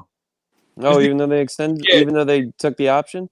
Yeah, all that means is they have his rights. That doesn't mean that they don't have to trade him, because they can cut him, they can do whatever. Right. I think you might see a Kevin Knox to, and this is just speculation, but somebody with a wide open offense will value Kevin Knox. Phoenix. Right? Yeah, somebody like a Phoenix or a Denver or Brooklyn get him for depth. Washington Wizards. Yeah. Can you imagine if Brooklyn got Kevin Knox, what Kevin W. and Prince Bunn and all those guys would do? Let me ask you guys a question. Yeah. Do you think the fact that Knox grew up, his father, NFL player, a family of means, you know what I mean? That he doesn't know what hunger is. No, he doesn't 100%. Know he doesn't know what like some of these kids have come from, rough upbringings, like this is They're at least hungry to get the first bag. Yeah. They need it because their family needs it, or they don't know what life of having stuff is, man. And maybe he doesn't have that hunger or that desire because he's never had it for anything in his life. Prep schools, like coaches as a kid, or like good programs and stuff like that where he got on based on the strength of his height and athletic ability. Yeah, and his dad was an NFL player, or you might think there's a athletic legacy or something there. I've been and he kind of just coasted his way. Right. I've been a big proponent of the coaches, not NBA, not college, but the high school down, failed Kevin Knox. Because if you have, because I know a lot of coaches in that rank, like just around my neighborhood, like if there's a guy with like credibility at all, like family wise, like his dad was a good ball player around here or anything, they'll kiss the ground that they walk on because they liked his dad or because this kid's got athletic ability. Yeah, and they were never hard on him. They were never hard on him. One, two, they probably were afraid to because of who their dad is. Right. And then all of a sudden they were like, okay, well, he's just an athlete. He can win me so many games at this level. I'm not even going to bother with developing him on or off the court. I'm just going to use him to win games, and that's it. Right. I'll answer that to Anthony or Duarte. RJ lived basketball as a kid. Lived it. Knox wanted to play football. Knox wanted to play football. He didn't want to play basketball. This was RJ's destiny. He was built for this. Right. He was groomed. Right. As a kid for this. Right. And he did have the means, but you could tell by the way RJ plays, you could tell by his demeanor on the court that he is determined to be the best player he can be. Right. And you grew up around Steve Nash, man. You're gonna want to live up to that. You know? Right. Look at Steph Curry. Yeah. Even his brother Steph. You know what I mean? It's just not even beyond Steph. You know what I mean? Right. It's that there was no room for to not be decent. Right. Right. And so but to your point though, Steph went through trials and tribulations. Like Steph wanted to be an NBA player, but he had physical limitations. Like he was too small. Like going into Davidson, he was like 5'10" and a quarter, and they listed him at 6 foot. You know what I'm saying? And so people are like, man, I ain't 5'10". And then he had his growth spurt where he got to like 6'1". And Seth was like, but I'm 6'1". And people were like, but you're still too small. Right? And then he grew to 6'3"-ish, you know what I'm saying? And people were like, well, you're still small and still slight of frame. But we'll take a chance on you on these things that you can do. Meanwhile, Kevin Knox, the original Kevin Knox that caught passes. What's up, Uncle Fulio? Morning. Good morning, guys. Good morning. Hey, so the original, is that an Army hat you have on? Oh, that's an X hat. Okay. Dope. Thank you. That's fire right there. Never wearing an Army hat this early in the morning. You crazy? I'm just saying. I thought you came. You see what it is? You see what it is? I thought you came to your senses. Come on now. Or I thought you came to your senses. Nah, never that, man. I'm already at my senses. You know what I mean? Hey, so shout out to all the veterans out there. We love and appreciate y'all, and we appreciate what y'all doing. And as long as I'm around, I'm gonna make sure that the veterans know that y'all are not only appreciated but respected. Don't say y'all. Say we, Freezy. Say we. We, yeah. I forget. I'm sorry. My bad.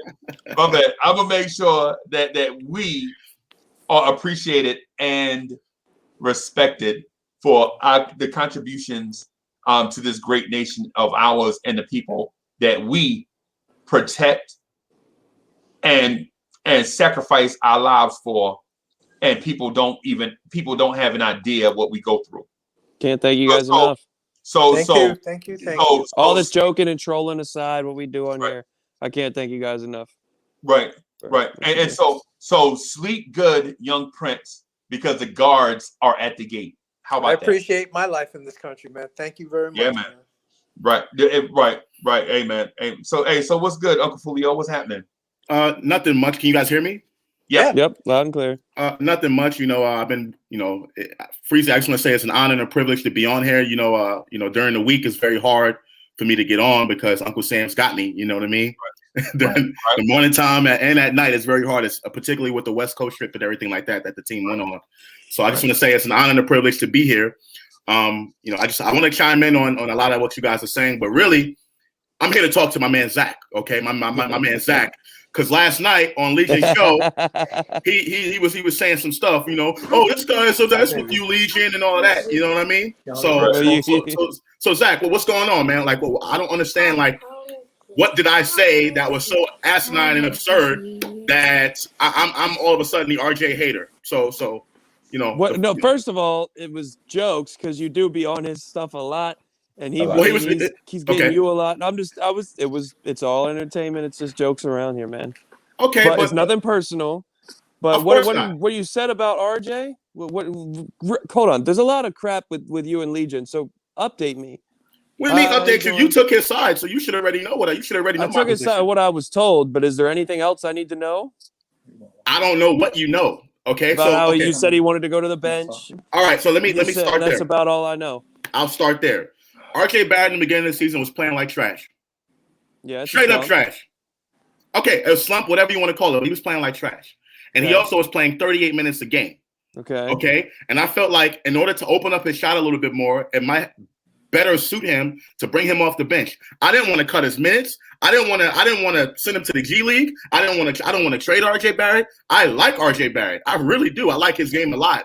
But to me, sending him to the bench at that moment in time when the Knicks didn't have Burks because Burks was hurt. Quickly was hurt. Quickly wasn't doing everything that he's doing right now. I just felt like for RJ, playing with a guy like Quickly can open up his game a little bit and get him out of transition and get a little bit more easier buckets. So that's why I brought up the idea of RJ coming off the bench. It wasn't saying that if you send someone to the bench that they're not going to play. I want RJ Barrett to play a lot. But the thing is, if you want a guy off the bench, you need a guy. Like, we have a lot of streaky guys off the bench. Right. So on our team, we don't have a lot of ideal bench guys when I say this. But, like, if you want to come off the bench and still get shots, you got to be efficient. And he wasn't efficient. Well, but that's the point. I wanted so him either to come you off cut the his bench. minutes or you either cut his minutes and bench him. If you want to play the same minutes, you might as well just start him. Well, the thing is, I mean, listen, 38 minutes a game is a lot. So I wanted to probably cut it down to maybe 35, take away 3 minutes from him. But regardless, bringing him off the bench was to help him become more efficient because if you get out in transition a little bit more, you get easier buckets. You know what I'm saying? Just like I don't if agree, I feel okay, but like because we see, I mean, whatever Tibbs did with him, it worked because he's playing a lot better. okay. But and I say slumps are slumps, especially when you're a scorer. If you go through slumps, sometimes they look ugly, man. But Well, I mean, I see what I can. I don't agree at all, but I mean, I can sort of see where you're going with it. I guess. I mean, look, it's obviously unnecessary right now. Let me say this. Let me say this because that argument that scenario is probably self-corrected itself. That self-corrected, right? But let me ask you this. This is a question that's on the foremost of what we speak to currently. Do you believe that small forwards and power forwards in Tom Thibodeau's offense don't produce statistically, and their contributions to the team are those that like go unnoticed, but are valued by the coaching staff and the organization? Do I feel like the small forwards in Tom Thibodeau's system?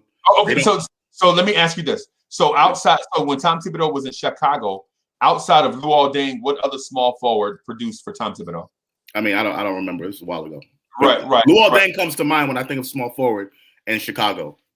Right. And then in Minnesota, when whoever played small forward for Tom Thibodeau and Tom Thibodeau's offense, their offensive numbers took a hit.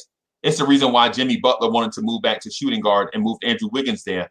And you saw Andrew Wiggins' numbers take a hit. Didn't Wiggins go up like his year with Tom Thibodeau? Didn't his numbers go up to like 23 points a game? Yes. You mean when he first got there? No, towards the end. No, yeah, his scoring went up. Like they had a lot of improvement out of Andrew Wiggins. No. Yes, it was. Well, look it up. I'd have to look and see because I remember when Could be wrong, but that's just what comes to mind. Tom Thibodeau, Andrew Wiggins had carte blanche to do whatever he wanted. And then Tom Thibodeau got there with Jimmy Butler, and you saw Andrew Wiggins' numbers take a dip. And it's probably one of the reasons why he got traded to Golden State, because his numbers took a dip due to Tom Thibodeau. And now they have neither Wiggins or Jimmy Butler. So I got the numbers pulled up right here. So Thibodeau went to Minnesota in 2016, I believe, or 2015, something like that.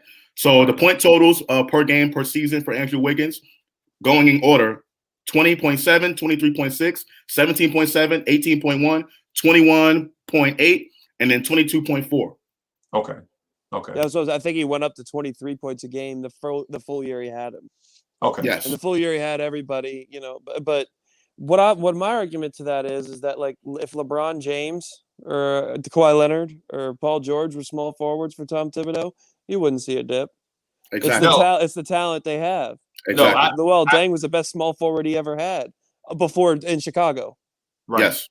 Before he went to Minnesota, and then Minnesota, he had a few different wings, and Jimmy Butler was about it, and Andrew Wiggins is not.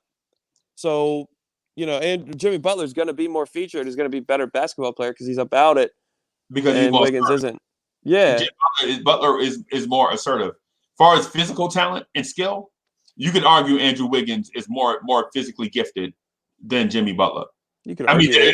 I don't know what. I think Jimmy Butler takes his limited physical gifts and uses a whole bunch of. It's like okay, so people might not know what this feels like, but in the military, I was in a squad with guys who had limited physical ability, like they could pass the PT test, but they were average. Like they ain't blow nobody away on the PT test, right?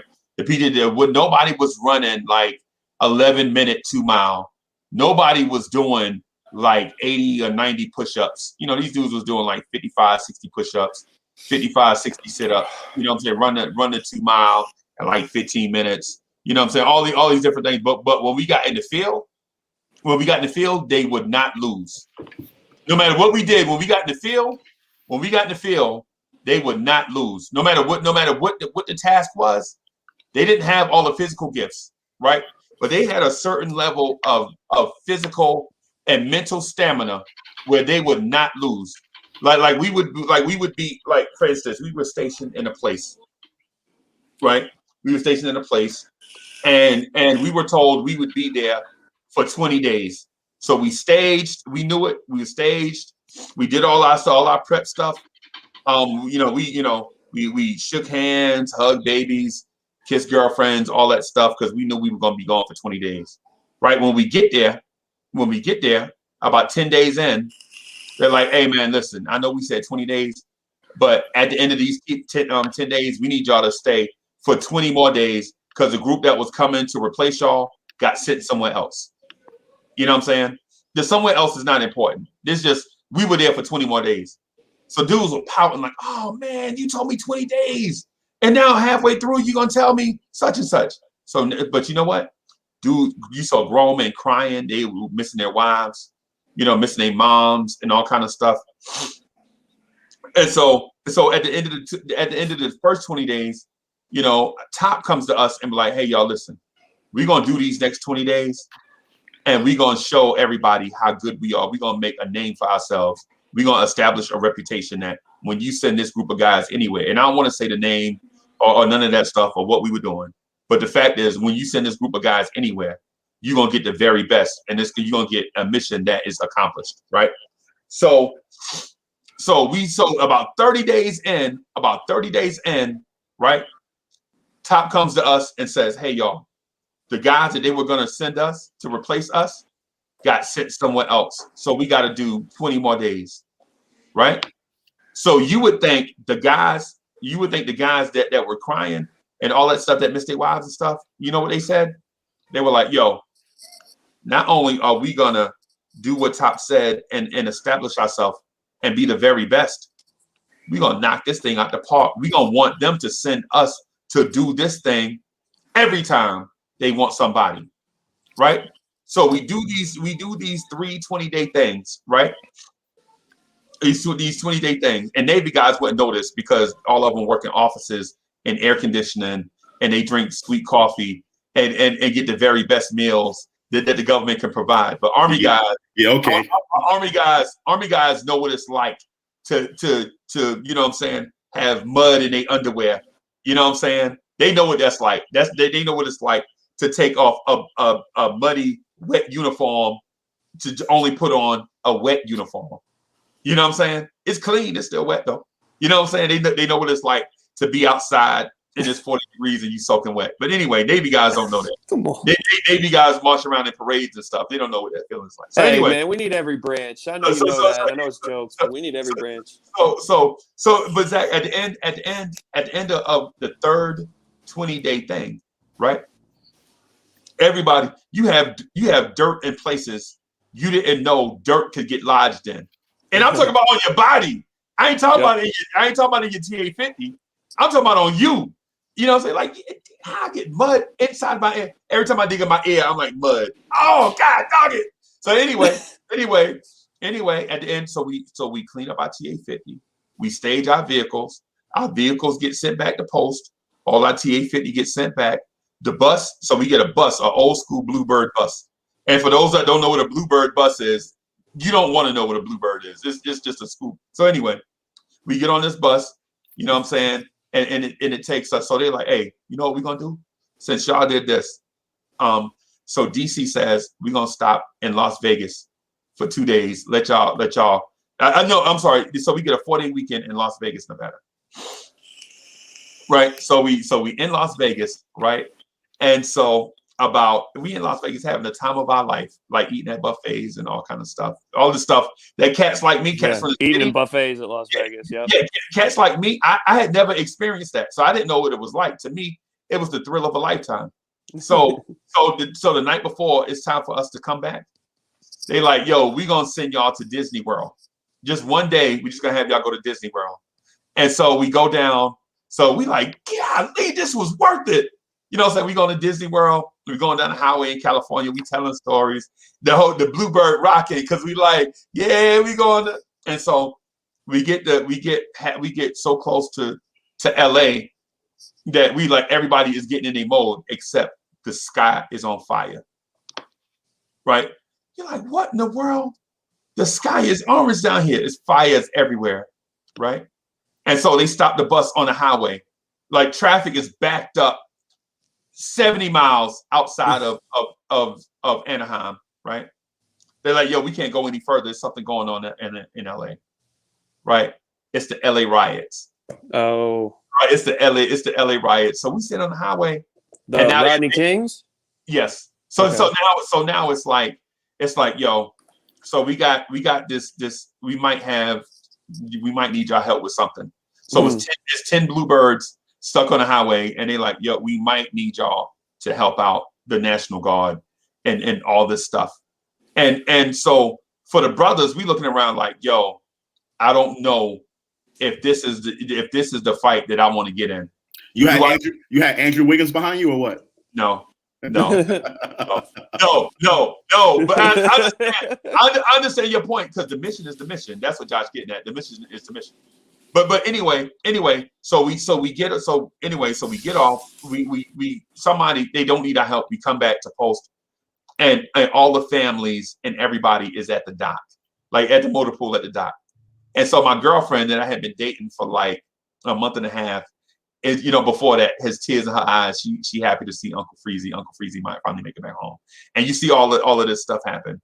Everybody hugging and all this stuff, man. We finally made it back. Everybody come back safe. And the families are there, man. We all hugging, man. We have the time of our life.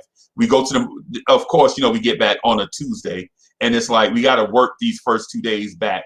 You know what I'm saying? We got to do recovery. And for those that don't know what recovery is, you don't want to know. It's basically you got to clean everything and then go through an inspection just to make sure all your stuff is straight and in order, just in case you got to peel out at the drop of a dime.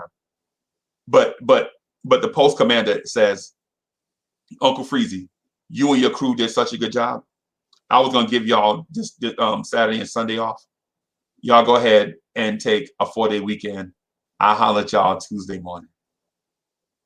And everybody erupt like, this is what we do this for. You know what I'm saying? So, but anyway, I said all of that. To say this, right? Said all of that to say this. Cats, like when you get the cats like a Tom Thibodeau and a Jimmy Butler and an Andrew Wiggins and those type of dudes, you have some dudes that regardless what the mission is, they're gonna be dialed into it, and they're gonna give you everything they got, even if they have physical limitations. Like Jimmy Butler is not a LeBron James athlete, right? But when you send him in a battle, you don't have to worry about, when you send him into, I ain't gonna say battle, let me strike that from the right. When you send him in for when you give him a job, he's gonna do that job. And though he has physical limitations, like he's not a run jump athlete, he's not a sharpshooter. Like you can't look at Jimmy Butler and say, what skill does he have that's elite? Is he a Luka Doncic? No.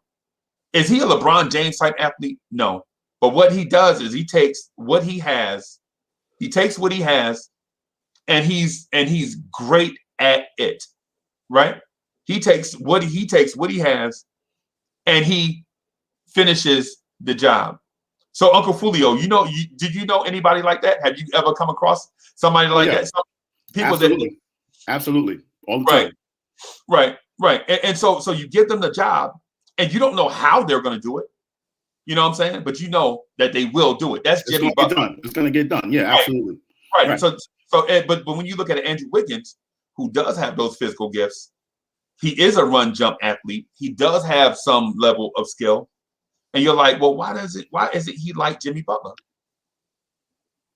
Right. And I think that's one of the things that led to that meltdown Jimmy Butler had in the Minnesota Timberwolves gym, where you have a Karl Anthony Towns with all the physical gifts in the world, but they don't win. And Andrew Wiggins with all the physical gifts on the planet, but they don't win. And Jimmy Butler with a third of their physical talent brings winning to the table. Yeah, that's mental fortitude. That's heart. That's drive. That's determination. That's not letting anything hold you back. Not even your physical limitations. You push harder. You put an H on your chest and you handle it. Right. That's those guys. So shout out to those guys that I used to road march with ponchos and heavy rucksacks in the cold and sleet and rain. We just road marching. So do you feel like RJ Barrett has that drive? Yes. Okay. Yes. No doubt, unquestioned. Unquestioned. Like, could you imagine if RJ, like, if RJ, like, his tools as a player, like mental and, you know, toughness and all that, work ethic, if it was combined with Kevin Knox's body and ability? I think so. I think RJ Barrett is a marksman with the ability to be a sharpshooter through hard work. And maybe through hard work and experience can become an expert. Right. So the thing about RJ Barrett, and I agree with everything you guys are saying. I definitely believe RJ Barrett is that kind of player.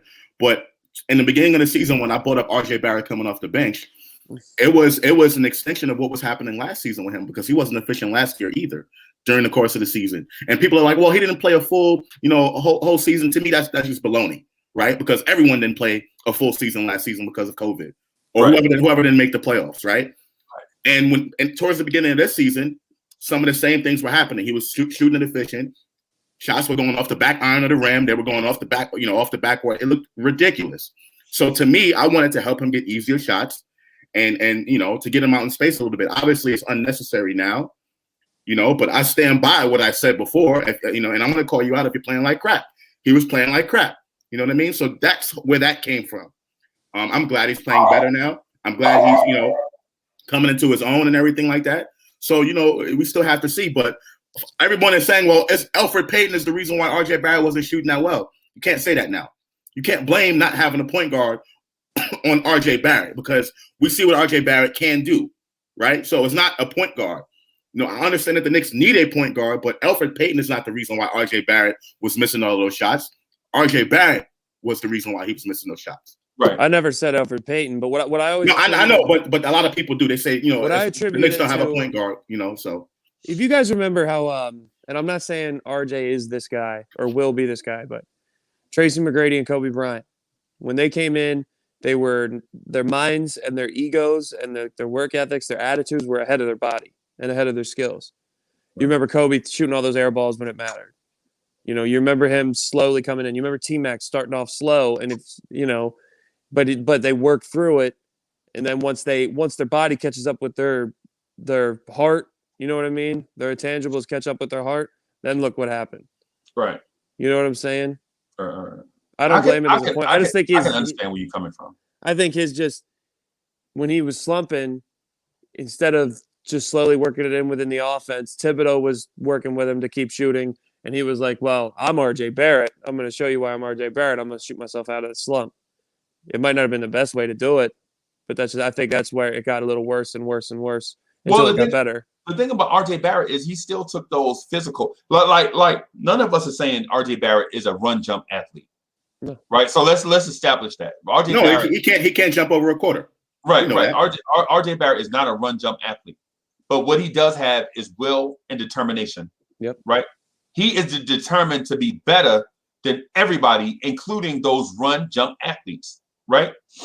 And so his determination is not one that he got in the weight room and bulked up or whatever. It felt like now that he's bulked up. RJ Barrett has been doing it since he was 12. Right. The U12, RJ Barrett was dominating cats names like y'all know, like Kevin Knox, who was in that under 12 thing with him, like Cam Reddish. All these names that y'all hear in the NBA right now, RJ Barrett was dominating these dudes. U14, RJ Barrett was dominating these dudes with less physical ability and more will, drive, and determination. U16, RJ Barrett was dominating these guys, was the best, one of the best high school players in the nation with less physical talent. He was supposed to be the number one pick before Zion. Right. U18,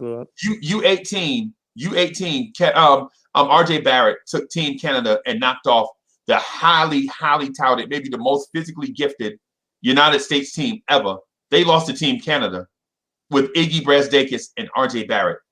Who was on the USA team at that time then? Zion, Ja? Zion. I don't think Ja was there. I think Kevin Knox was there. I think Cam Reddish. It's a bunch of guys, a bunch of names that you see in the NBA right now in that same age range, right? But so the thing, the reason why I point this out with the reason why I'm bringing up the RJ Barrett thing, and I feel like it's beating a dead horse, is RJ Barrett shooting in that system is not totally RJ Barrett's fault. It is. I'm saying about 90% RJ Barrett. RJ Barrett going to the basket, looking to draw contact, throwing up a wild shot and missing wildly is RJ Barrett's fault. Some of that has to do with your center and your point guard are not offensive threats. So now when they get deep defenders are sagging way off of Elfrid Payton. And I saw it with my own eyes. So, and I know people going to want to argue, but I see this with my own eyes. Elfrid Payton's man, Elfrid Payton is at top of the key for three, and his man is sagged off 10 feet. Mitch is on the wing, and his man is sagged off 10 to 12 feet. RJ Barrett drives to the lane. Guess what's down there? RJ's man, Mitch's man, Elfrid Payton's man. Now a smart play would be kick it out to Elfrid Payton for three. Like don't challenge them guys. Kick it out for Elfrid Payton for three. But experience tells us if you kick it out to Elfrid Payton, the end result is going to be the same result as RJ Barrett probably challenging those guys. A missed shot. That's what I got. So the thing is, the Knicks don't have anybody else though, and people can argue. I mean, I'm talking about as far as Payton. You know, people can talk about Quickly, but if you take Quickly off the bench, who do we have coming off the bench? You know what I'm saying? So you can't. Right now, I get it. It's a roster issue, right? But at the same time, as regards to RJ Barrett, a lot of that is on him because to me, I feel like if you got it, if you the man, like you say you are, you're gonna get yours no matter what. I don't care who's on the team. Right. You know what I mean? And for the longest time, I felt like RJ Barrett wasn't doing that. And right. I'm just holding him accountable. That's all I'm doing, guys. I'm not an RJ hater.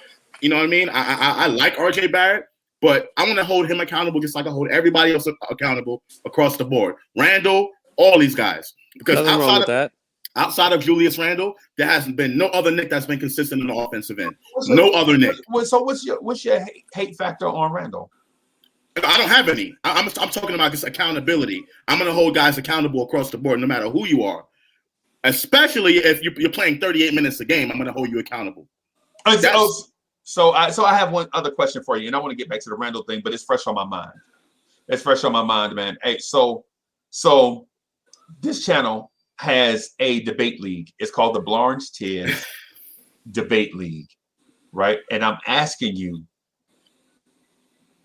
do you feel as if you're skilled enough to go one-on-one with another Knicks content creator or Blarns Tears celebrity in a debate if we give you a topic? Somebody wants to battle me? That's not what asking if you want to be part of the league. Exactly. So this is Navy conjecture right here. I didn't say that. You didn't hear me say that. I asked you a specific question, right?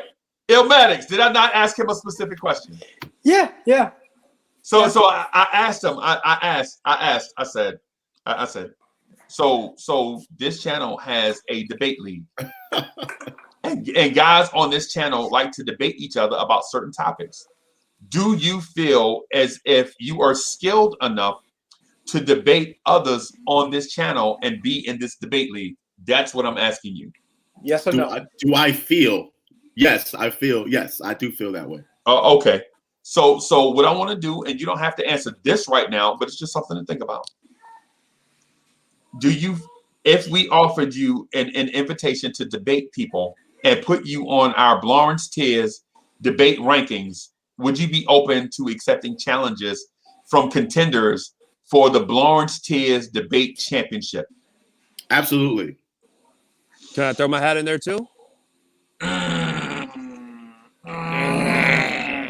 Okay. Chop need to be the ringmaster. Yeah. Every time someone makes a good point, you just got to hear. That's how you scored a point. So I'm gonna add. You scored a point.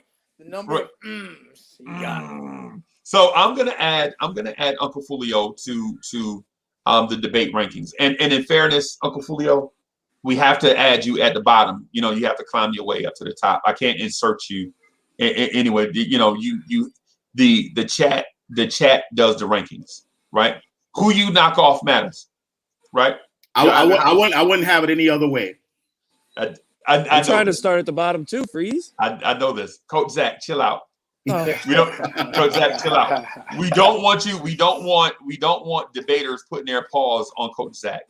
What do you know what I'm mean? saying? We like you. Who put their paws on me? That's not what I said. He's trying to stop people from putting their paws on you. That's what I said. Why? He put you in a bubble. You're right. It's shrink wrap. Shrink Why? wrap. Shrink wrap. Listen. I need to have you in shrink wrap for a number of reasons. What? Keeping you fresh. Right, because we legit don't want to see Coach Zach's name at the bottom of the rankings. I'll go. I'll make my way up. Oh my God. Okay. Let me acknowledge this super chat. All right. So Wacko Knicks fanatic. Portland had an unbelievable team in Wallace draft. Zach Randolph. What happened to Wallace? Randall is gone. Oh, this guy. All He right. always be saying stuff like Randall needs gone. Everybody needs gone. That's not Kevin Knox and All right. the young guys.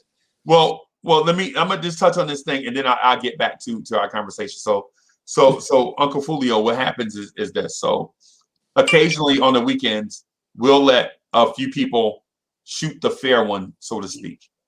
Right? Okay. Like for instance, the debate topic would be RJ Barrett needs to go to the bench. Right? And somebody will be upset with that take. And they would say, hey, I'm calling out Uncle Fulio. He said that 2 or 3 times, and I didn't like it the first time he said it. So I wanted to debate him in 3 1-minute rounds with our records on the line. The loser takes an L. So here's my thing with that is, and you know, me and Guillermo already went back and forth about this. We go back and forth about this all the time. That's a very unpopular opinion. So people are just not going to like that anyway. You know what I mean? So I'm at a disadvantage off the bat. You know what I'm saying? It's not fair, so to speak. I'm gonna make the chat believe you. Hey, you know, I can't now. RJ Barrett's playing way better. This is different than what he was doing at the beginning of the season. So right, so it is what it is. So my point to it is this: if you win that, you rise up the rankings. Right? If you win that, you rise up the rankings. It's like when you were a kid and you fought somebody, like you had, like when you were like 7 or 8 years old and you had a fight with another boy that was 7 or 8 years old, but you fought him in his yard. Of course he got the advantage. He fighting in his yard. You know what I'm saying? But if y'all were fighting in your yard, you would have the advantage. You know what I'm saying? If y'all fighting in school, you know what I'm saying? It's like whatever. And I don't want to equate it to violence. What I'm saying is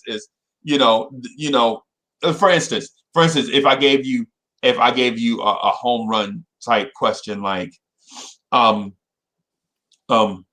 is RJ Barrett a cornerstone for this team? Do you believe he can be there in 4 or 5 years? That's a home run for you because the stuff that you say makes sense because it ramps up RJ Barrett's progress towards a certain thing. All you have to do is establish what the thing is. You know what I'm saying? Like you point out, like you say, RJ Barrett started off the season slow and he improved such and such, and you can use that as at that stitch of time and compare it to another stitch of time. And then now you can get people to understand that RJ Barrett has the potential to be maybe a 20 to 22 point scorer, but at least be that shooting guard of the future for us, for wherever he settles in at, of the future for us that we haven't had. I understand. I got you.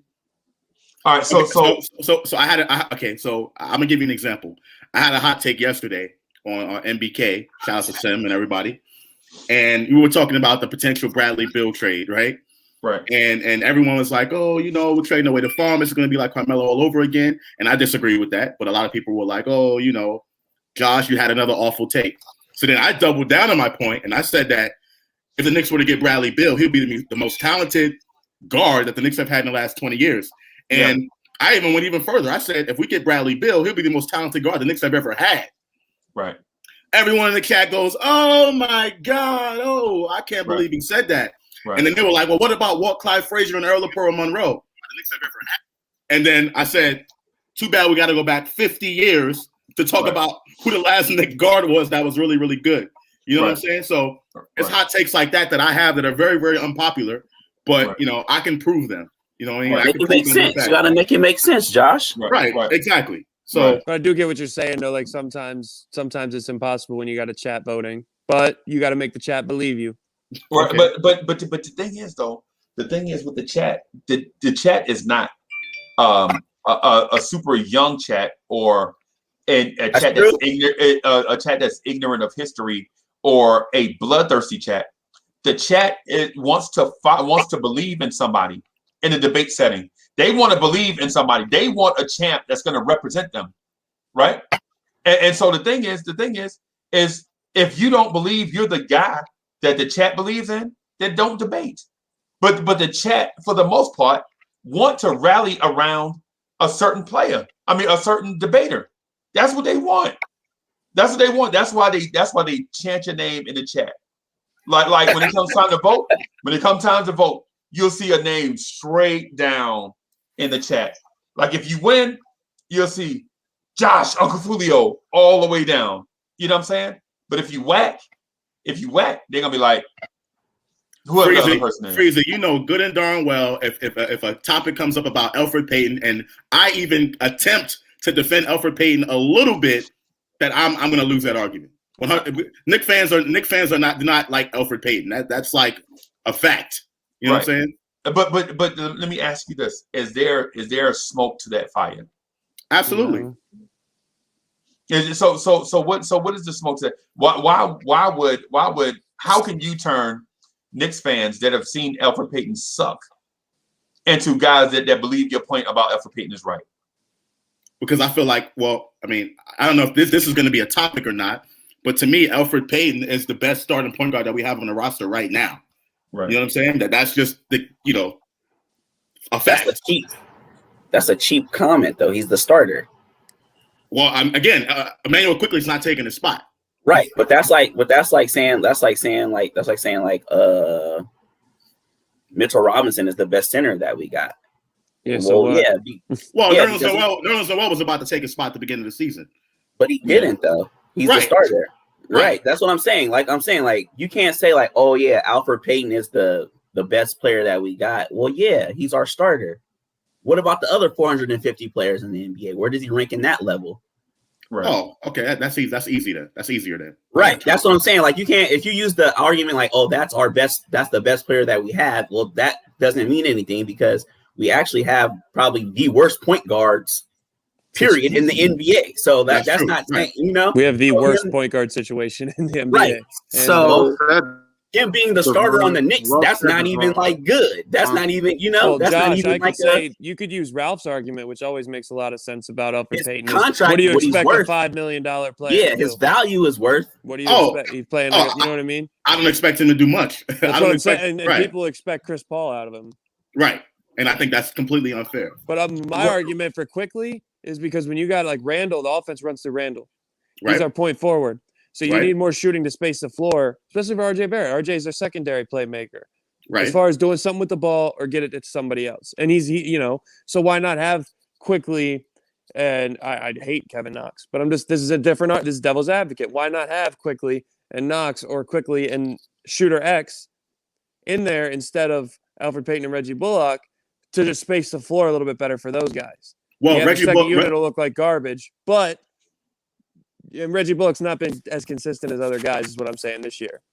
So if you get consistent shooters around him, that would help Randall and RJ. It wouldn't make our point guard situation better, but it'd be better for the team. Well, do you remember at the beginning of the season when the Knicks were leading the league in 3-point percentage? Yeah. I think exactly. So I think that, the issue that was definitely flawed. Yeah. No, I don't think it was flawed at all. The Knicks don't take that many 3-point shots to begin with. Yeah, they don't take that many shots to begin with. So I think that's the issue. Our pace is too slow. When I say flawed, I'm saying even though we were leading the league, I'm not going to sit there and say the Knicks are the best shooting team in basketball. That's what I mean by saying it's flawed. Right. I'm trying to guide into a direction of the Knicks don't shoot the ball at all that much anyway to begin with.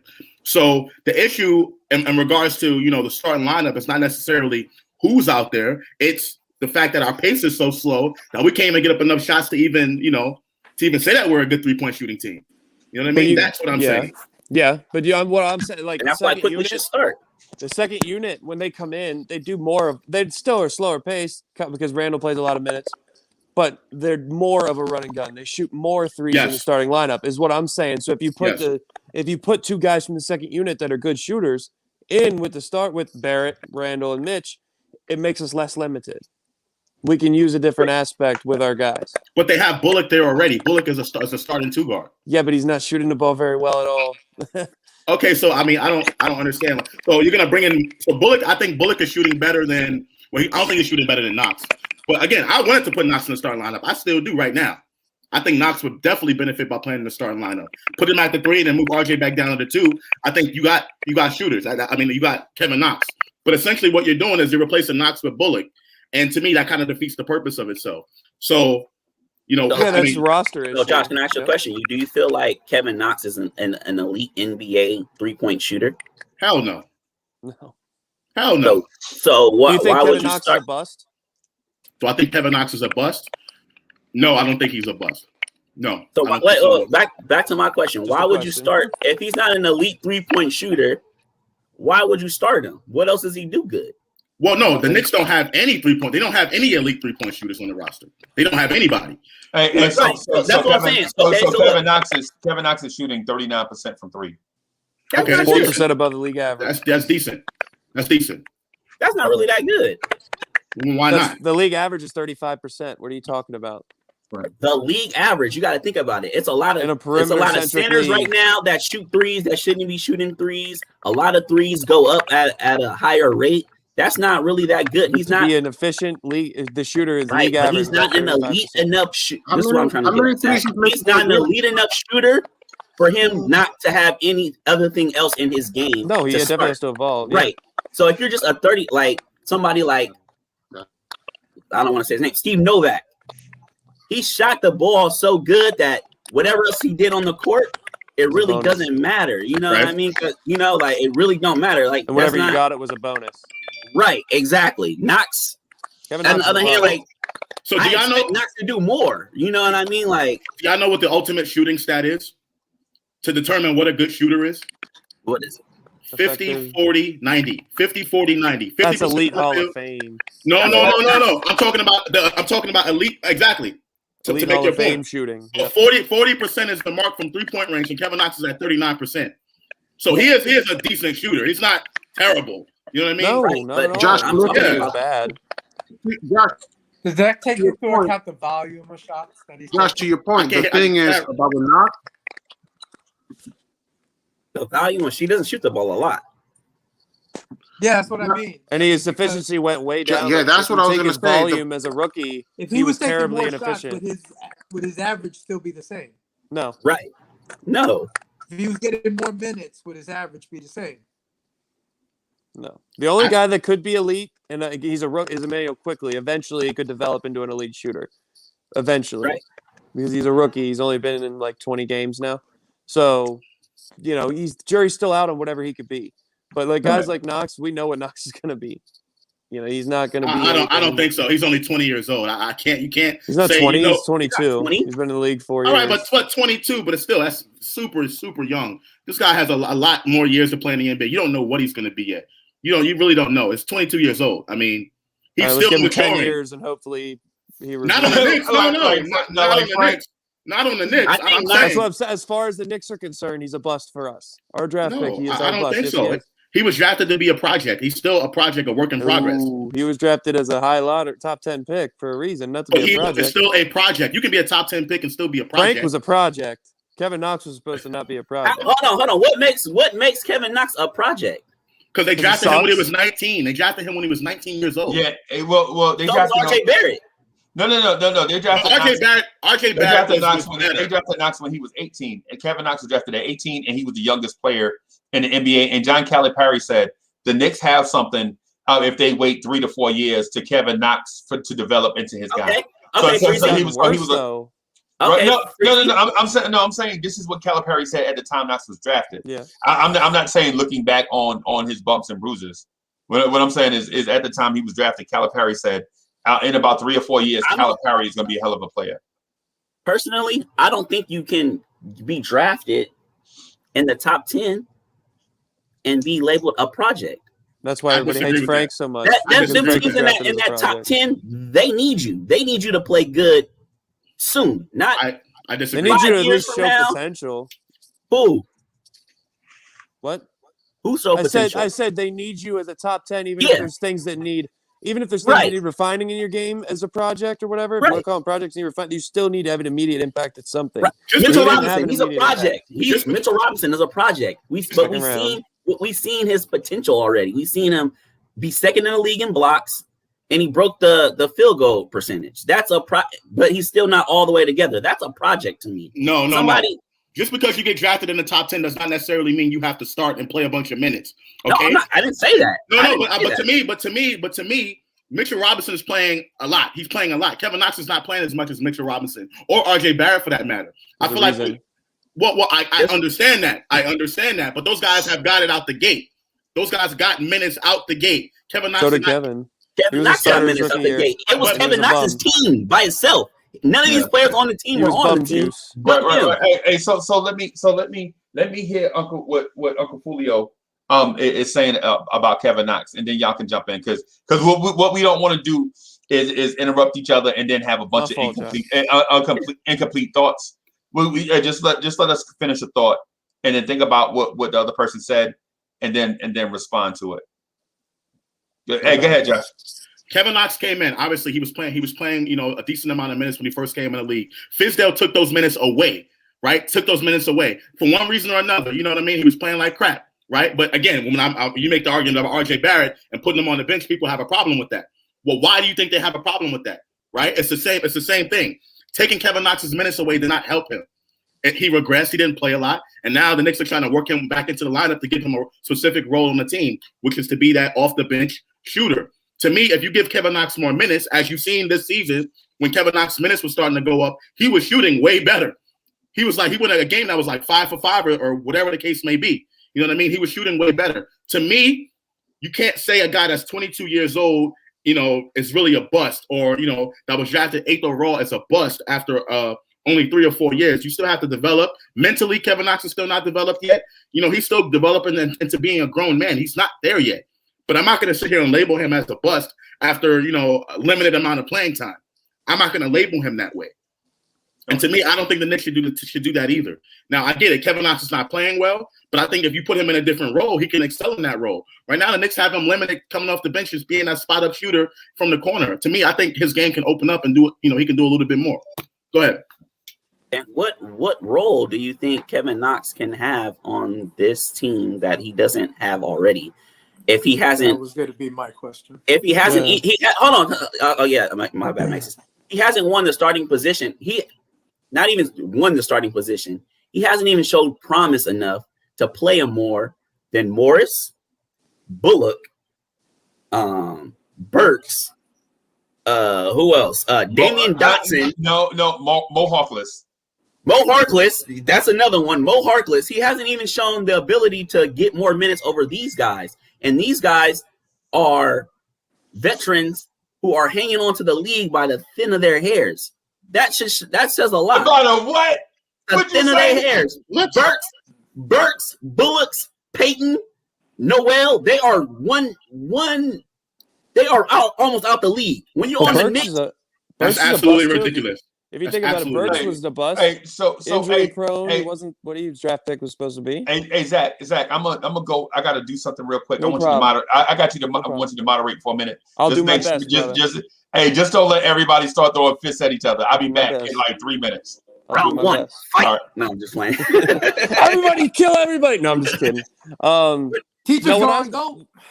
Well, go ahead, El. Go ahead, El. No, Knox. It's effort with this kid, man. It's really, you could be doing other things. If the shot isn't going, he does it. He sits there and looks at the ball come off the rim and is not even moving in the direction of even looking to grab the ball. I have a question for Ralph. Unless the ball's right in his face, he's not moving towards where the action is. Let's get Ralph in here because he hasn't said much. Yeah, go ahead. I have a question for you, Ralph. Do you think that Kevin Knox's minutes being taken was a product of the coaches being bums, like Fizdale being a bum, or was it a product of coaches sitting there realizing that he's a one-trick pony, that he can't play defense, that he's a shooter, and that's all he's ever going to be, and they're trying to find a role for him in that aspect? What do you think? I have to hold Kevin Knox responsible on that one. So I think it goes to Kevin Knox. Not to mention that, have you guys ever checked out that Mitchell Robinson, the episodes, or the what's it called? No, The Mitch's block party. Mitch's block party. You ever checked It's it out? kind of annoying. It's kind of dry. I don't have MSG, so I've seen it. Cool. I like this. It's a cool show. I even listened to Mitchell Robinson clown Kevin Knox on there. Like, yo, man, you can't dribble, you can't shoot, can't play in the defense. Like, I'm sure within that circle, you think? Oh, Ralph, you're onto something. Because what if that's why Mitch is tweeting? They let bum juice Knox over here do whatever he want, but I know I can be better than him, and they don't give me no rain. So keep going, Ralph. True. That could be a good one. So that's my point. I think it goes to, and also like Kevin Knox rookie year. I think the one who did damage that year was Alonzo Trier. Alonzo Trier was going after it. He wanted it that year. Now I don't know, but Alonzo Trier was very, we know that he's a selfish player. He only looks to shoot, doesn't look to pass. So maybe there's that thing that goes with that situation.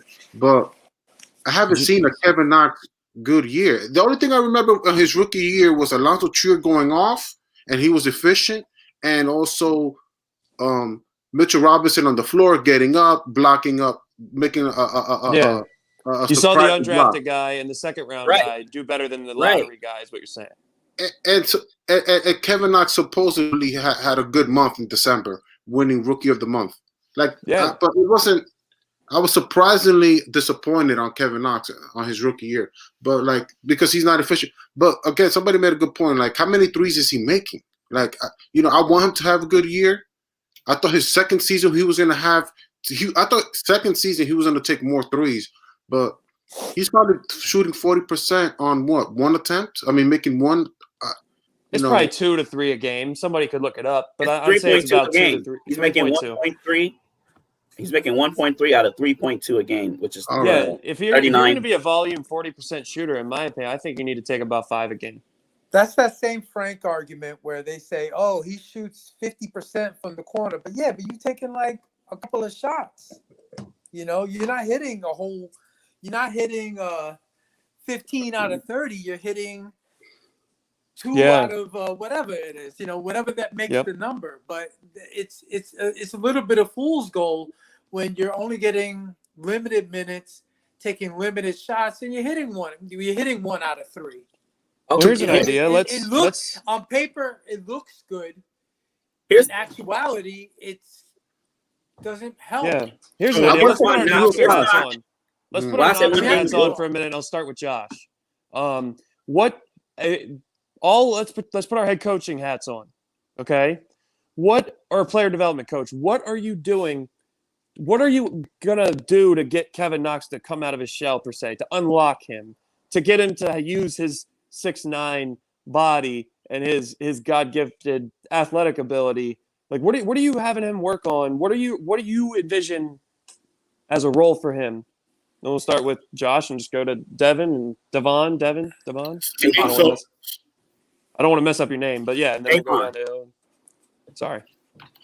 All right, so to me, I think the Knicks have him in a limited role. Obviously, that's what they have him doing right now. If you look at his minutes, and in his first season, it was a huge 10-minute drop off from his first season to his second season, and along with that minute drop came, loss of shots, loss of points, and everything like that. And now this year is kind of the same thing, right? So Kevin Knox he doesn't really have that big of a role. To me, to make him come out of his shell, I would want to put him around other players.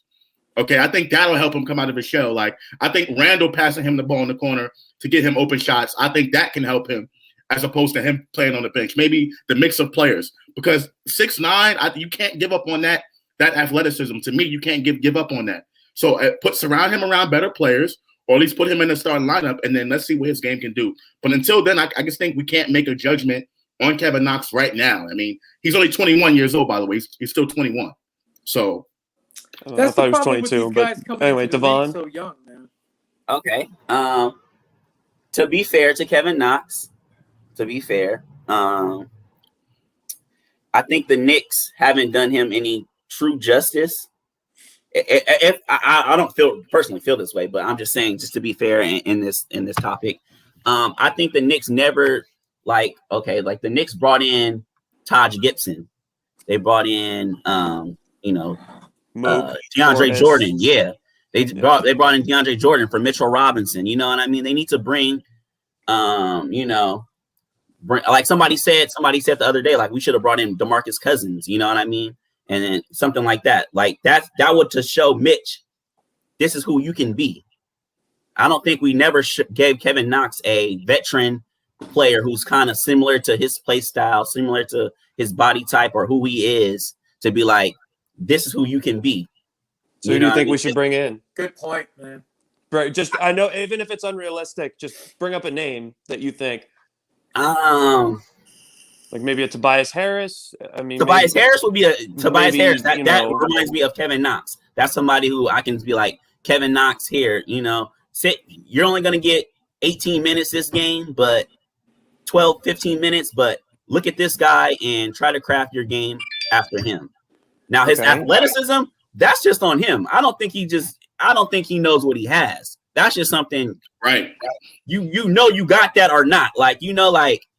Mitchell Robinson knows he can jump and block every shot. And he knows he can do it so good that it's a detriment to his game. You know what I mean? That actually hurts his game because he's so athletic. You know what I mean? Knox doesn't even he doesn't have that. He doesn't show me that athleticism where it's like he goes to the rack and it's like wild, but it's like, oh, like he can do that. Like, you know what I mean? He doesn't show me anything like that. But to, go back on your point, it would be to bring in a veteran that he can really, mold his game around. Like Marcus Morris wasn't it because he doesn't have that same moxie or that same, dog in him as Marcus Morris has. So he's more laid back.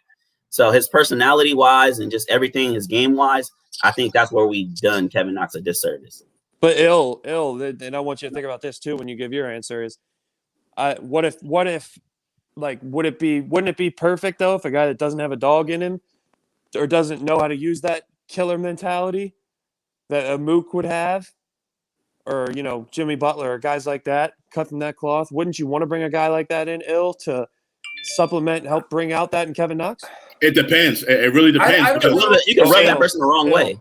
But you seen what Jimmy Butler did to Andrew Wiggins. It wasn't really like you know what I mean? That really didn't help that situation. But I'm saying it was Ill's. Let Ill go. Let Ill eat. And then we'll go to Ralph. I don't know if that would actually help him, because these are guys who, like Mook.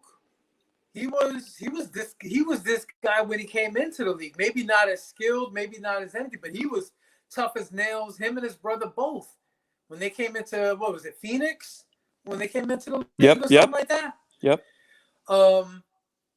They both had a rough guy, a tough guy kind of attitude about him from jump. So I don't know if putting him, I don't know if that rubs off. Cause it was just a talking point. Yeah. I don't know if that rubs off of him.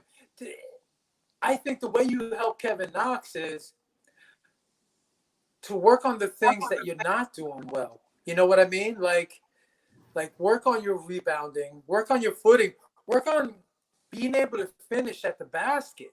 Because this is like one of the first things I've always noticed about him, like from his rookie season, was he could get into the lane, but as soon as he got there, his body would collapse. Like, the first time, like, he's 6'9" and drives the lane and tries to finish like he's 6'4". Yeah. You know what I mean? Yeah. He doesn't go up and try to go over somebody. He just kind of like takes the contact, shrinks, and goes on the double pump or something like that. Just throws up a wild shot. For me, you need to work on and that's what it ends up being. And I think for him, he needs to work on the things that he's not doing well. You know what I mean? And maybe they're doing it. Maybe he's not getting it. But for me, it's just like, it's those aspects of his game, really, that are the biggest hindrance to his time on the court, and his position on the team, his role on the team.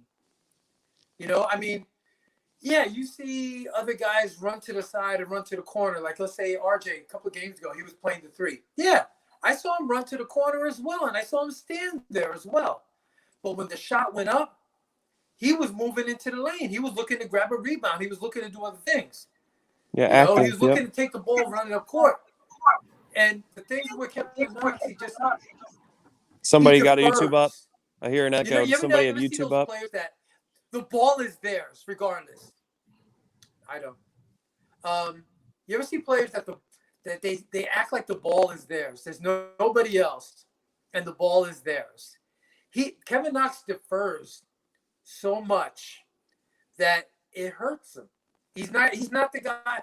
He's not aggressive enough in a position and in a small forward position that requires you to do a little bit of everything. You got to cover wings. You got to grab rebounds. You got to make passes. Like, he could be, if he focused on being more glue guy than stand in the corner guy, his stand in the corner guy would be so much better because he's doing other things. He has confidence in other things. You sitting in one spot, not making all your shots, and then you get pulled out because you don't play hard defense, because you don't go to rebound, because you don't go to do other things. Yeah, even your shooting's going to suffer at that point. All right. So Ralph. I don't even think his confidence. All right, Yeah, Ralph, yeah, your please. coach Can I ask a Tibbs. question? Can I ask a question along with what we're talking about? Do you guys feel like Kevin Knox has regressed? All right, Yes. Ralph, take it. Okay. Take it, Ralph. And Ralph, Little bit, yeah. remember, put your Tibbs hat on. What are you doing to sort of unlock Knox to get his potential, what we think his potential was when we drafted him in the lottery? What do you I think? think he's ready. I think he's doing the best he can right now. I think early in the season he was shooting 43%, which was Yeah, but Ralph, what we're saying is, how are you going to unlock him to do other things than just shoot the ball at a high clip? I think he has a long way to go. I don't know if he has what are we talking about, defense, improving his defense, No, everything. Like, what are you going to do? How are you going to get him to be, let's say, a 15-point, 5 rebound, 3 assist guy, can do everything. Yeah, maximize his talent. What are you doing if you're Tibbs to do that? Are you just parking him in this role, or what are you doing? Good question. In a way, I do agree that he should get the ball more often in order to get the 15 points and more rebounds. But sometimes he's just so inconsistent. Sometimes I don't know if he has that drive. So I don't know if if Tibbs can really do anything. The only thing that Tibbs can do, and it's no knock on RJ. If RJ can continue to pass the ball more and get Knox more touches, because it's either him or Julius, and Julius does pass him the ball like 40% of the time. So and also Alfred Payne, people criticize Alfred Payne that he doesn't give the ball to Knox. So that's a good argument when those people say those. But I think a lot of it is sometimes Knox has it, sometimes he doesn't, and But what do you think you're going to do to get that mentality out of him more? Is there anything we can do to get more of a dog out of him? I think he's a good coming off the bench. I think that's why I told Kevin W. I would not move him off the bench. He needs to continue to come off the bench, and hopefully he'll get that out of him. But I disagree with the whole tip system that Friesen made this point this morning about tip system doesn't. So he made something about, what was it, that tip system doesn't bring out small forwards. Small forward, like yeah, I don't. Not effective in my this system. personal disagreement. I have a disagreement with that take. If I think if you're another small forward, I think you would get your 15 points and your 8 rebounds and your whatever we need. Another small forward would have filled that. I think this is more Knox, that sometimes he has it, sometimes he doesn't. So Freezy, what are you doing? Because like I've as a coach, not at this. I've obviously never coached in the NBA, but I've had kids that have had all the talent in the world, and like they're there some nights and they look like they could get a scholarship, but other nights they don't have it, and it's their mental and their heart. And I've actually gotten it out of a guy where I got on him till he broke.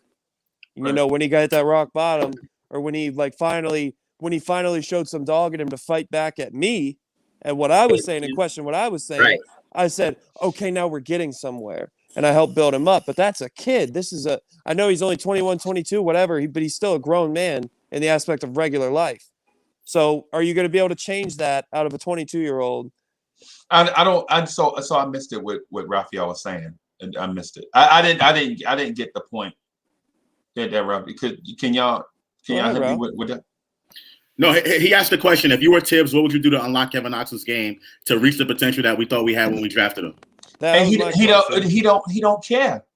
Tom Thibodeau don't care about Kevin Knox. Tom Thibodeau cares about one thing: winning. You think Tom Thibodeau care if Kevin Knox can't do the job? Right, but I know that. But we're just saying, like, put your head coach's hat on. How would you like your GM said? Dolan says you have to unlock Knox. What would you do to get that out of him? I think he cares. Hold up. Hold up. I want to say. I think he cares about Knox. I think he cares about his development. I think his development was going well in the beginning of the season, which is why Kevin W was very proud of Kevin Knox early in the season. But his development is coming off the bench. I think I disagree with you on that one. He does care about Kevin Knox. I think you're wrong. Look, I mean, wait. No. Wait, no, I'm not gonna respond to it. Hey, hold on.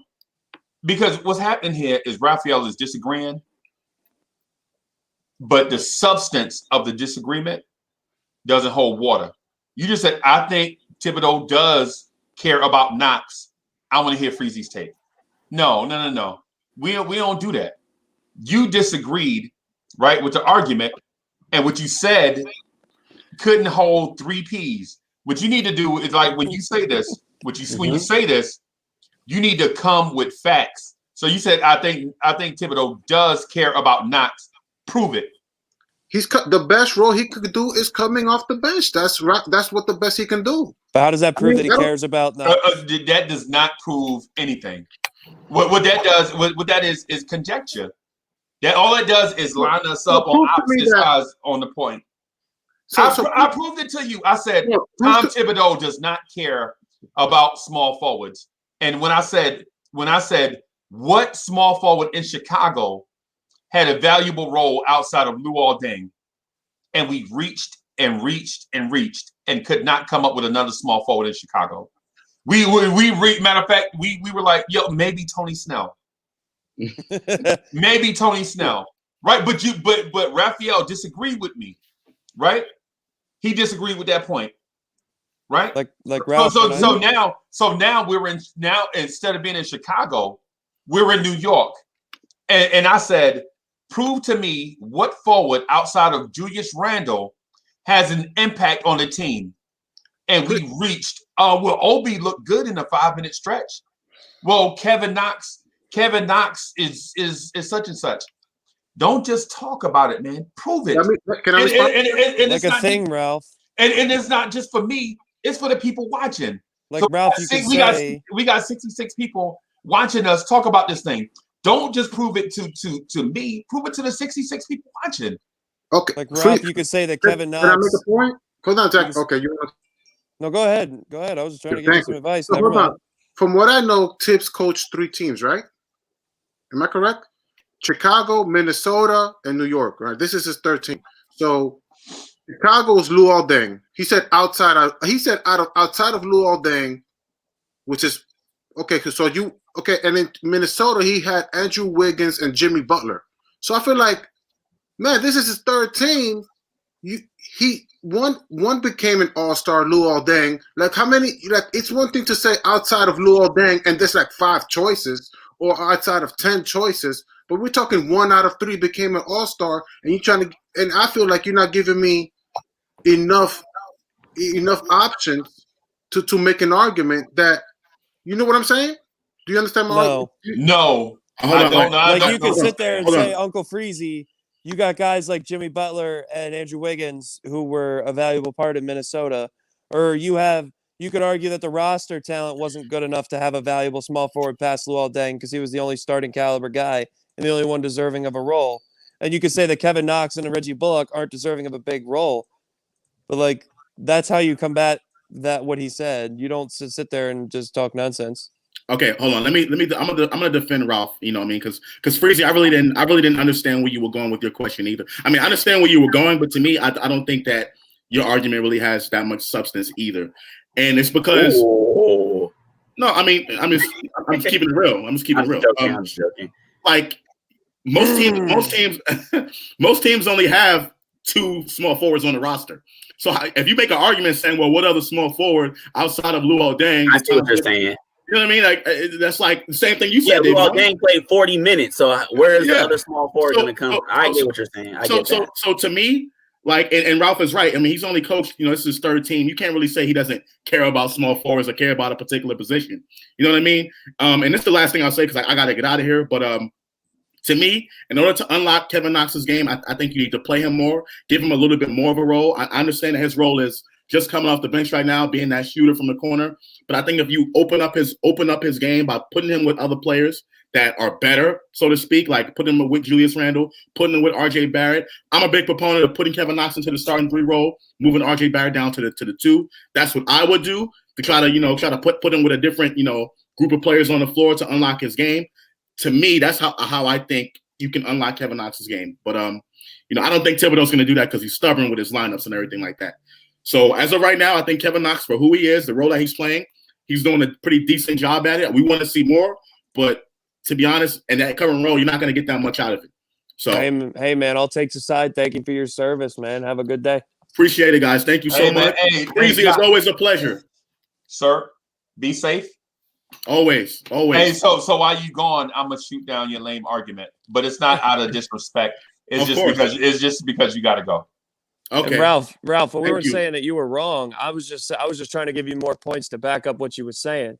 I'm saying both of them. I'm saying both of them are wrong. Well, I'm saying you're wrong. I'm saying both of them are wrong. And so what happened is in this debate, what happens is we're just aligning on opposite sides of the argument for the sake of lining up on opposite sides of the argument. Right. You know what I'm saying? Like what Devon said. Well, Deng played 40 minutes and such. Okay, I got you, dog. But Luol Deng was also injury prone. What happened in those games when Deng wasn't there? Jimmy Butler emerged. No. Jimmy Butler was emerging before that. Right? Yeah, but he took y'all not even gonna reach and try to. Well, they had Richard Hamilton. They had Mike Dunleavy. They had such and such. Y'all not even gonna give me that. Y'all argument is so lame at this point. Where y'all was just saying that Uncle Freezy is wrong, and I stand by that. Well, Freezy, hold on. You can say you were wrong. I just said I get what they're pointing. I'm saying roster talent. If you gave him, he had Derrick Rose, MVP. He had Joakim Noah, Defensive Player of the Year, but he was a big passer in his system. He was a big man that you got on the ball and he passed the ball. You had other guys. The small forward wasn't as valued. But if you give him a team where his MVP was at the small forward position, it wouldn't be this argument. If you give him LeBron James, he's not letting LeBron James have no role, or a Kawhi Leonard, or a Paul George, or a Jimmy Butler, Andrew Wiggins. Well, so we're stuck giving him Kevin Knox and Reggie Bullock and Tony Snell, and he hasn't really had that talent to be able to have a small forward worth anything in a system. Quick, let me add in on Zach's when we're talking about Kevin Knox. I'm trying to save y'all from yourselves, by the way. I'm trying to save you from yourself. What I said makes sense. On the game, I was watching the game yesterday, and something stood out. Like it just stood out to me. It was like I think it was the second quarter. Yeah, it was definitely the second quarter because the second unit was in. It was like end of the second quarter, and Obi Toppin was in the game, right? And he did nothing at all. Nothing at all. But he was everywhere on the court. Like every time I seen the ball go this way, that way, he was around the ball, setting a pick, doing something. He was doing something. Went wild, man. Yeah. He wasn't doing nothing at all. Like, nothing like statistically in the box score or, something that was really affecting the game. I don't ever even see Kevin Knox do that. No, Like Right. he doesn't even have like a hustle player in him. Like Obi Toppin literally did nothing. He didn't score in that sequence I'm talking about. Right. He didn't get a steal. He didn't do nothing. He was setting good picks, running around setting good picks, switching on to his man, cutting out of the corner. I don't see none of that from Knox, and I don't get why. I would actually start bench Knox and tell him you need to start playing like this, more hustle in your bustle. I would sit him for Toppin. I would sit him for Frank, even Frank, and tell him play defense, even somewhere remotely close to this. Be engaged somewhere even close to this, and I'm with you, Mr. Devon. I'm with you, and you know why I'm with you? Because what you said made sense, right? But to dispute what I said for the sake of aligning on the other side makes no sense. If you want to duel, just say, "Hey, Uncle Freezy, I want to duel about something," and then we'll throw a topic out there, right? But what y'all are saying is, I want to duel for the sake of dueling with Uncle Freezy. But then when I hear what your take is, I'm like, oh, okay. So this ain't even about that. That don't even hold water, right? So here's the thing. When I asked you, who does Tom Thibodeau feature at small forward, right? Y'all are like, well, he had Andrew Wingers and no, man. When I asked you who does he feature, y'all still hadn't told me who he featured. He's not going to feature him. They don't have enough talent at that position to feature those guys. You said if Tom Thibodeau had LeBron James, things would be different, right? Yeah. And what you said was that he doesn't value small forwards. It's because he doesn't have the talent at small forward. He never really has. So okay, all right. So now in a point guard and wing driven league, y'all are telling me that Tom Thibodeau does not have a point guard or a wing. Okay, so look, you said Jimmy Butler, right? You said we were talking about Jimmy Butler. I believe Jimmy Butler is a jumbo shooting guard for the record. According to Basketball Reference, Jimmy Butler on the Bulls, his first season, he played 95% of the time at small forward. Wait! Stop right there. What was Jimmy Butler's production like? No. You use Basketball Reference as a reference and said Jimmy Butler played 90% of his minutes at small forward. Now tell me his stats. Okay, in his rookie year. No. Tell me the stats. That's what I'm going off of. I was going to tell you. No. Right there, you use that 1 year. Tell me the stats. But you can't force me to use that and use year. Do it all. Yeah. Use both. Right. No. You said he only no. averaged 2 points. He averaged 2 points. He played about 9 minutes. What about his second year? What do you average? What do you average? Wait a minute. My man said he played 90% of his minutes at small forward, and he averaged 2 points a game. And this is what he's coming at me with. This is gonna be interesting, everybody. Hey, buckle y'all seatbelts because this is about to get dicey. All right, that's all I want to know. Devon, that's what I want to know. You cut me off, though. Let him finish. No. Because I asked you a specific question, and you're giving me a roundabout answer. No, I'm not. Right? Yes, you did. Yes, you are. How? Yeah. I'm giving you the facts. This is the so when Jimmy Butler played small forward, he scored 2 points per game. And only played his first season. I was going to tell you all the seasons. Yeah, right. But you referenced you said in his rookie season he played 90% of his minutes at small forward. Yeah, I'm going to start at the beginning. That's what you said.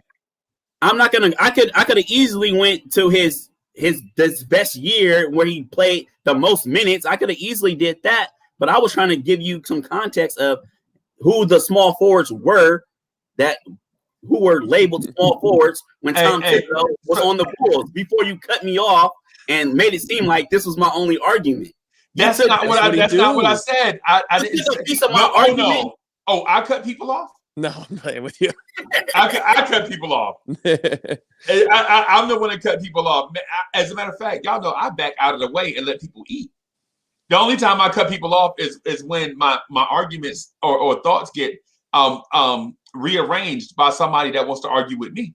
What I said is Tom Thibodeau does not feature small forwards, and you said that 90% of Jimmy Butler's minutes in that year was at small forward. But you want to reference other years. 90% of the minutes in that year, you have to go linear with all the stats for that year. Right. So if you would allow me to finish, I could have rather gave you all of the small forwards on the team that year, or I could have went through Jimmy Butler's years on the Bulls and gave you all of his stats. You cut me off at a pivotal point of my argument because I smelled the conjecture coming. I smelled the cloudiness of the answer. No. I wasn't even trying to argue with you. That's the crazy part. I was just putting your what you. No, we want to go. We want to go by facts. I was putting out what you were saying. Yeah, like let me see what you're really saying, and let me look at it. Because let me read this. Let me read this super chat real quick, and then then we can get back. So Ismail Ravens, thanks for the super chat. We need to stop creating excuses for Knox. Knox is only in the NBA due to the fact that he had a great AAU career. He'll be playing in China in 3 years. Okay, all right. I ain't gonna say nothing else, man. I promise you I'm not away. Because Tibbs when he was an assistant coach with the Celtics, he had small forwards. When he had Paul Pierce, he had guys that were good, all-time great. When he went to Chicago, got his first gig, he didn't have an all-time great small forward. He had an all-time great point guard. He had an all-star power forward. He had an all-star center, but he didn't have any. He had an all-star wing eventually. Luol Deng eventually blossomed, but he never had a superstar like a Paul Pierce type 3. And he's not even like a top 5. He's not even on LeBron James's level. I just said LeBron James is a name. But you have, like, when you go to the Knicks, why are you even going to try to feature the small forward position when you have Kevin Knox and Reggie Bullock? When you got RJ Barrett at the 2, Julius at the 4, that's the only guys worth featuring. If he had a 3 worth featuring, he would feature them more, is what I'm saying.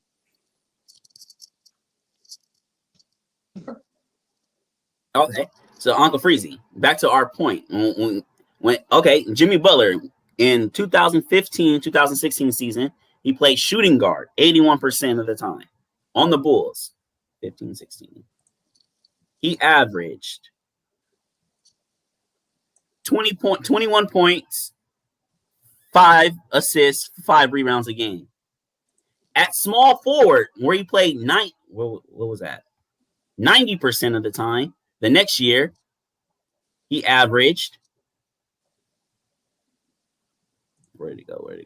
24 points, 6 rebounds, 5 assists. So you're saying that he doesn't use small forwards. That's not really logical. That doesn't really make sense. What year was that where he had 24 points? Was that when Tibbs was still there? 2015, 2016. Was that Tibbs' last year? Was he even the coach? Was he gone? I'm asking. I don't know. Let's see. I can't make the argument for you, dog. I'm trying to help. I'm trying to help the whole argument. I'm not just trying to. I know that argue against you. I'm trying to make the whole argument make sense for everybody, because what you're saying is that he doesn't feature small forwards. There's only 5 positions on the court. So if your point guard is Derrick Rose, he's going to take up a lot of the ball a lot. You got Joakim Noah. He's going to get the ball a lot. He had Carlos Boozer. He's the small forward. The small forwards get slimmer and slimmer. On the Timberwolves, he had Cat and Andrew Wiggins. Those are his 2 best players. Where's the small forward fit in that? So in the year 15-16, Tom Thibodeau was out of the NBA. Okay. You won that. You won that one. And that was when Jimmy started finally coming into his own. But if Jimmy was a 24 point, as in at the small forward position. So Tom Thibodeau was out of the NBA in year 15-16. He left he left the Bulls in 14-15. Right. Okay, the year before that. Jimmy Butler averaged 20, and the year before that he averaged 20. So I don't get it. You know what I mean? Like, so basically what you're saying is you're going to go down with the ship when you believe Thibodeau was there, but when you think Thibodeau's not there, you're going to say, I don't know, I just want to provide facts. No, what I'm saying is that's what it sounded like to me. Okay, So, what I'm saying is this: when he wasn't there, Let him he finish, still averaged 21. Yeah, He still and averaged let me 21. So the thing is, so what it looks like is when you think that you and Raphael can be right in the debate, you double down on it. But when y'all are wrong, you like, I just want to establish some facts. I was never. That's the point that you're trying to get. I was never trying. But you just said the year before that he averaged 20, and the year before that he averaged 20. What I'm trying to tell you is I'm trying to figure out what your point was, because there's only you can only play 5 positions on the court. Right. If it's only one ball. So if you got Derrick Rose and all these other players, of course your small forward role is going to look slim. What other great offensive player they had aside from Derrick Rose? Was it Joakim Noah? Was he a great offensive player? No, but he was able to. What about Carlos Boozer? Was Carlos Boozer was a good offensive player? Yes, he was. No. Carlos Boozer was a good offensive player. No, Carlos Boozer and Derrick Rose are not in the same class offensively. Let's not. No, they're not. But is Carlos Boozer a good offensive player? I didn't. I said, what great offensive player did they have aside from Derrick Rose? Carlos Boozer was a great offensive player. You said, but a few seconds ago, you said he was a good offensive player. And there is a difference between good and great. There is like for instance, people don't the GOAT debate is not the goodest of all time. The GOAT debate is the greatest of all time. Right? That's just words. That's just a play on my words. Like no, what are you talking about? My words. Like if I say Devon, I respect your opinion. That's when you say something, I listen. Okay. I listen to what you say.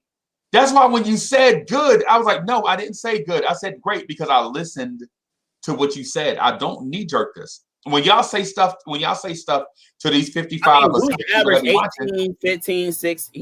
He was a good offensive player. He averaged 16 points throughout his career. Almost 10 was he a great offensive player? Was he a great Yes, for his time, yes, he was. He was. For his time when he played in the league, he was a great scoring power forward. Yes. Of all time, no. Devon, when he played in the league, yes. Can I say something? Freezy, you started off the show, right? Saying, correct me if I'm wrong. You were saying the offense. You're breaking up, Ralph. Can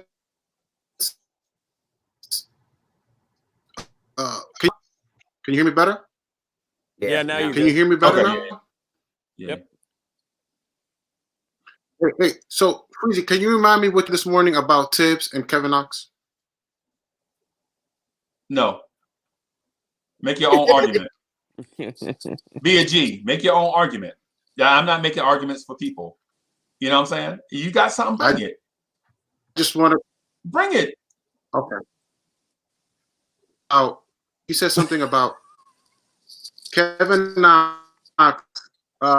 Tibbs doesn't care being too tough on Kevin Knox. Something along the lines like here we go back to the Karen about Kevin Knox. I said, no, I think you're wrong. I said, no, I think you're wrong. Well, then you said, well, outside of Luol Deng on Tibbs' system, is that correct, guys?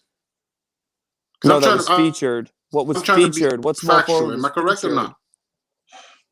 What small forward was a focal point? Featured, not thrived. Who was actually a part of the system? Who was a top 3 option on offense? All right. That's why your point is kind of like.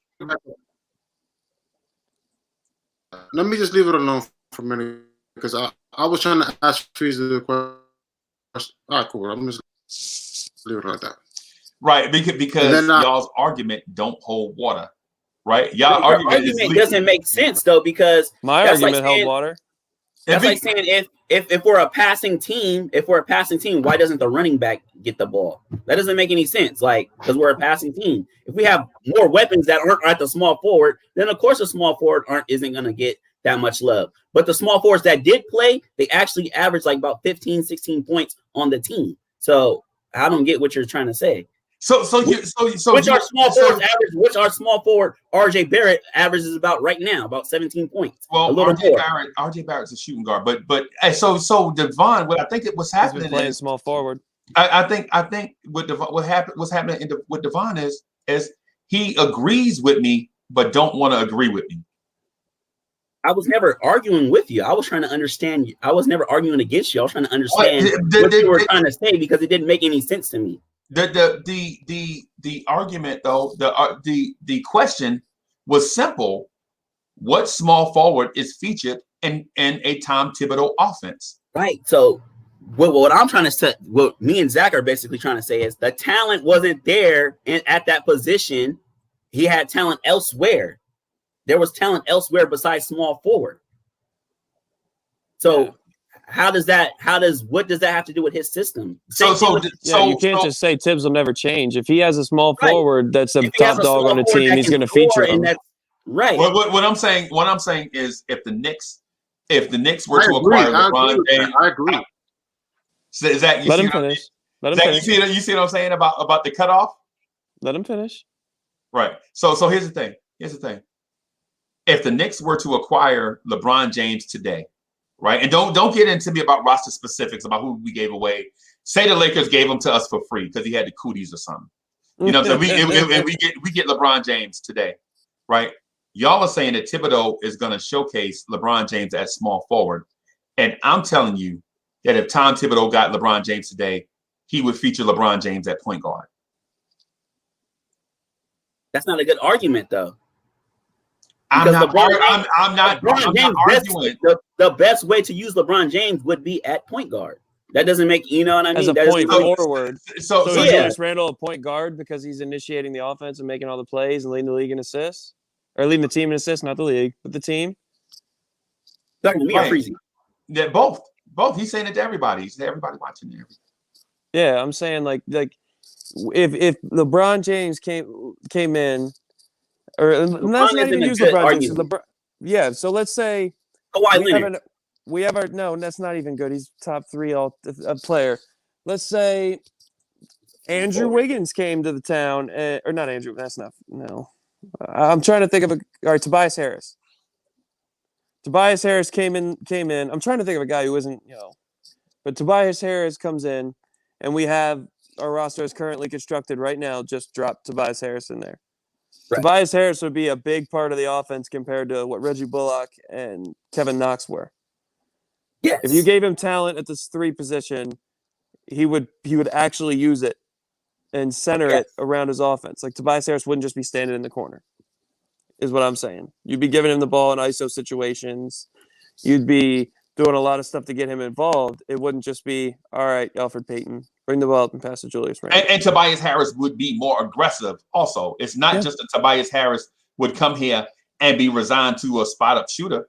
Tobias Harris would facilitate and do all the things that he does on the many teams that he's played for and contribute that to Tom Thibodeau's offense and defense, right? But what I'm saying is this. When you look back over the course of Tom Thibodeau's history, what small forwards did he feature in his offense?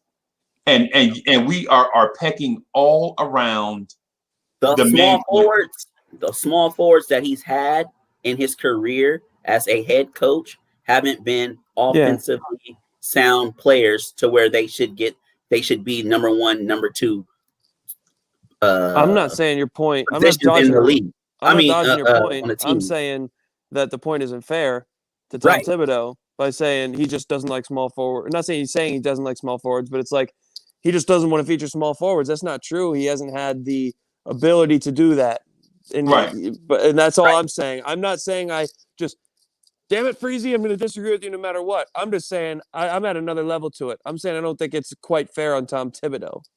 You understand where I'm coming from? And so I think what y'all are getting confused with is this. Y'all think I'm hating on Tom Thibodeau for not featuring a small forward. I'm not. Right? There are other coaches that doesn't. Like for instance, Mike D'Antoni doesn't feature small forwards, right? Mike D'Antoni would probably rather run 3 guard lineups. You know what I'm saying? And with a power forward and a rim runner, right?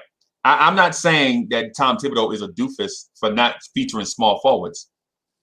That's not what I'm saying, right? I mean, think about this. How often did you see Steve Kerr feature a small forward? And when he got talent to do it, he did. They didn't have the talent that when they did, it was Kevin Durant. Yeah. Right. What do you say? No. So this is the point that I'm getting at. Y'all just got to bear with me, because when I say it, y'all are like, "Oh no, Freezy, you wrong." So what I wanted to do is use the Steve Kerr example. Is use the Steve Kerr example to prove my point and what Zach was saying, right? Zach said, "What if Tom Thibodeau got LeBron James? LeBron James would be featured, right?" So y'all jumped in and knee-jerked and was like, "Oh, they got Kevin Durant." Exactly, man. So if he got like an elite small forward, guess what happened? It would be featured. So my thing is Steve Kerr was forced to feature a small forward because the small forward he got was an outlier in Kevin Durant. Kevin Durant might be the greatest small forward of all time, maybe. Right? And Zach said, well, what if Thibodeau gets LeBron James? Well, LeBron James, who is the best small forward of all time? Of all time, maybe. Yeah. Definitely. You know yeah. So now y'all get what I'm saying. But before that, I don't get it. So y'all are saying Andre Iguodala was featured offensively for the Golden State Warriors? He didn't have to be, though. That's what we're trying to tell you. He didn't have to be. All the teams that Tibbs has had, the small forward hasn't had to be that guy or one of those guys. He was a role player, and they played their role good. So why are we bashing Kevin Knox for being a role player? Because he doesn't play his role good. Exactly. He doesn't rebound. Hey, Raphael, listen, I didn't mean to steal Devon and bring him to my side, but Devon sees the light. You know what I'm saying? Devon came over to my side. You know what I'm saying? No. You know what I'm saying? Devon came over. I don't think I can affect Kevin Knox. He's still breaking up. Yeah. I don't think I'm a.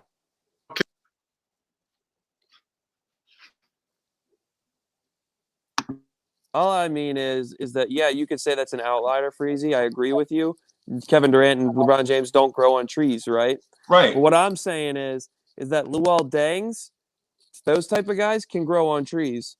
Like Tobias Harris, you can find another Tobias Harris. You can find another Luol Deng. You can find more of those guys. What I'm saying is he ended up having Tony Snell and Mike Dunleavy and XYZ. He didn't have more than one Luol Deng in Chicago. Right. And if he did, like, think about when Melo was going to go to Chicago. You think Tibbs said, "Nah, dog, I don't feature small forwards in my offense. We don't need you here." No, that's what I'm saying. But at that time, you know who Melo was, though. you know who Melo was at that time. What's up, guys? Boy. Oh, who is it? I can't see the pause. Hey, here comes trouble. What's up, Dave? I think he jumped in because he want to fight. No. Dave. I want to clear up something. Dave, stay on at this. I got to get your contact info, bro. Of course. Yeah. Freezy, I felt your argument would have been better served if you only concentrated on this year. Because you can have a lot of things go your way for your argument if you just concentrate on this year. So, example, maybe the reason why the threes are not being able to be unlocked and have more shots and be more on the offense is because we're last in the league in points. We're last in the league in fast break points. We're last in the league in field goal attempts. We're last in the league in pace. You see? Because now what happens is that if Julius, RJ, and Quickly and Austin Rivers are taking most of your shots because we only take 80-something per game, it doesn't leave enough shots for everybody else. So therefore, your argument would serve better with bringing those statistics to bring your argument that maybe Tibbs is doing a bad job of unlocking our small forwards this season. Well, I wanted to get to that though, but we can't because we compare different years and then different players. Like we compare outliers and select certain years. What I want to do is highlight exactly what you said. That's what I was saying. When you watch, I was saying that last night though. the point is this: when you watch this Tom Thibodeau's offense this year, and so the reason why I even went back to other years as just as a reference, our main point was Knox this season. And I said even last night that picking on Knox is low-hanging fruit. Remember that? Yeah. That's what I said. And I used the previous year, you know what I'm saying, to highlight the fact that this is not atypical to Tom Thibodeau, is what I'm getting. It was what I was trying to get at the whole time. But we keep pushing it back because we want to prove something to be wrong instead of investigating what was put on the table. Let's investigate what's on the table right now. Does Tom Thibodeau run a bunch of plays for his small forwards? I don't think he does. Right. That's what I wanted us to look at. So if Tom Thibodeau doesn't run a bunch of plays for his small forwards, how can we knock Kevin Knox, no pun intended, for having low offensive production? Because when Luol Deng was a small forward in that season. But Freezy, but you started it because you're the one that went to the time travel machine. Right. Yeah, you said reference. You started that. I'm using that as a reference. That's why I said, hey, just stick to the season, because when we go down the time travel machine, we may forget some things. Maybe your argument doesn't hold as much weight now because like Luol was playing like 35, 40 minutes a night. You know, we don't want to do that. Let's stay here. Let's stay this season. Right.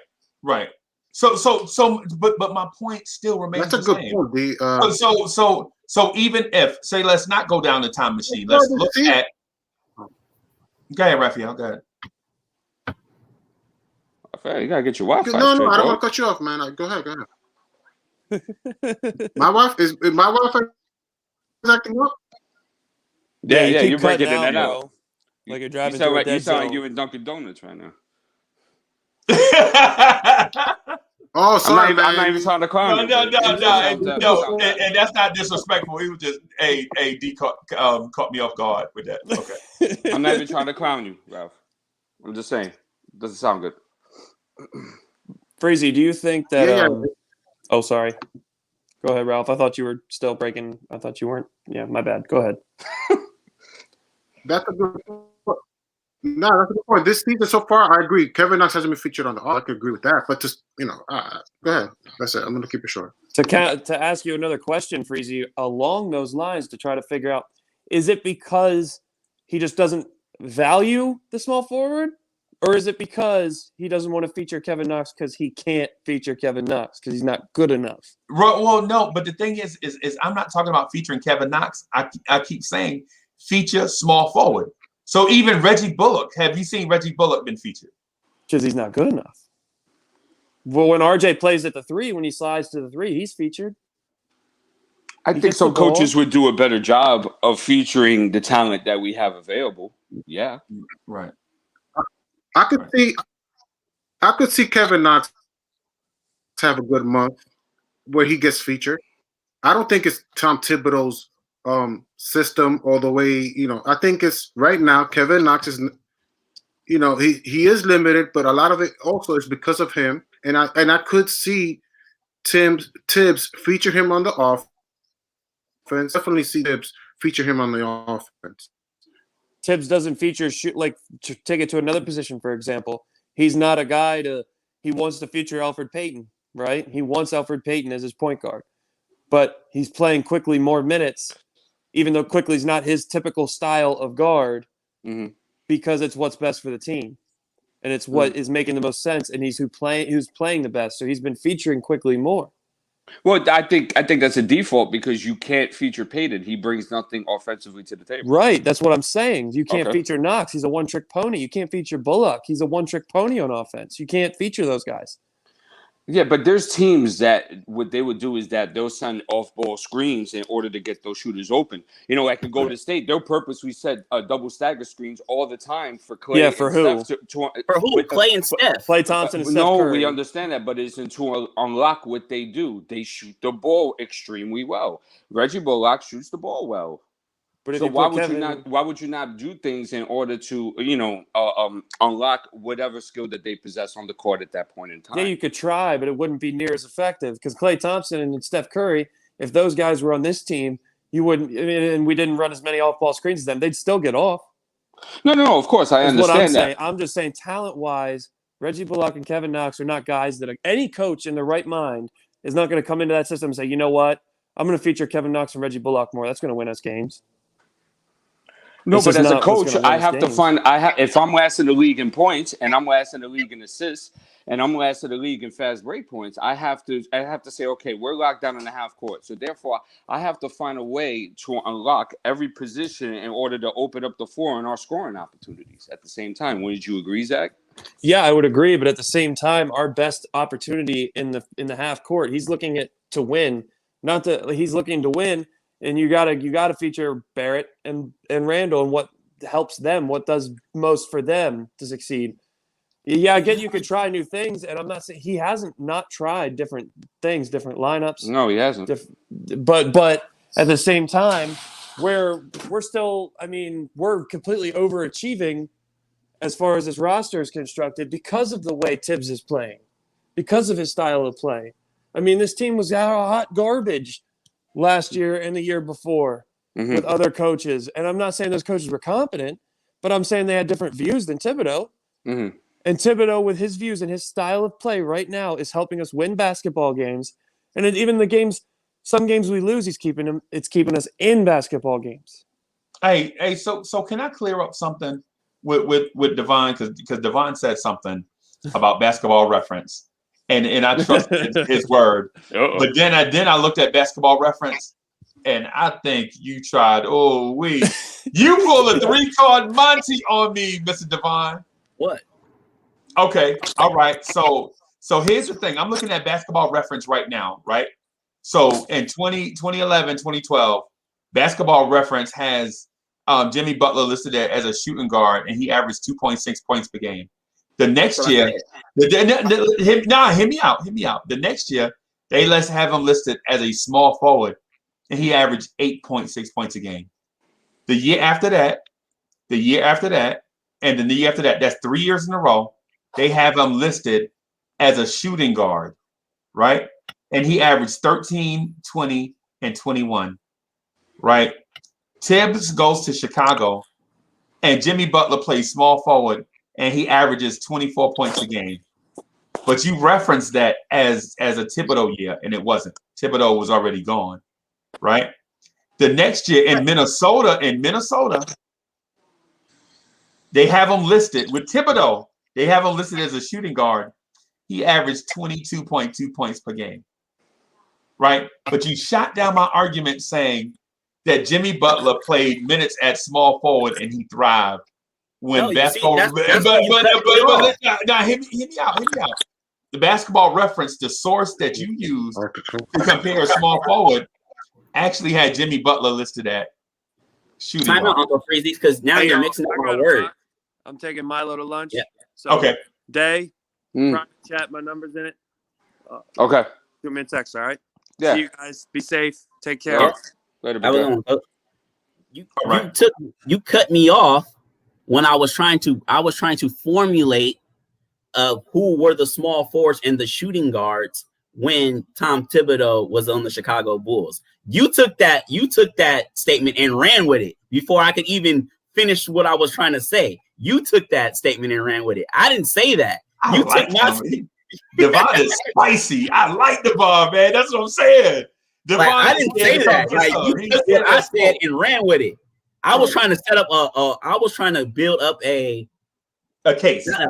A case. Yeah, not even an argument, because I wasn't really arguing against you. I was trying to figure out, all right, who were the small forwards, who were the shooting guards? Let's figure this out. Let's figure out who was who. That's all I was trying to say, because I was kind of confused on what you were saying. Right. So my main point was this, and this is what I mentioned last night. So Tom Thibodeau does not feature small forwards. That's the reason why Kevin Knox's numbers take a dip. Right? That's the main thing I was getting at. Like, stop bashing Knox for playing the role that Tom Thibodeau put him in, is what I was getting at. Every time we come on, every time we do the live stream, people say Knox is trash, Knox is a bust. But I was saying that Tom Thibodeau doesn't feature small forwards. That's what I was getting at. That was my whole point last night of saying it. Like especially now.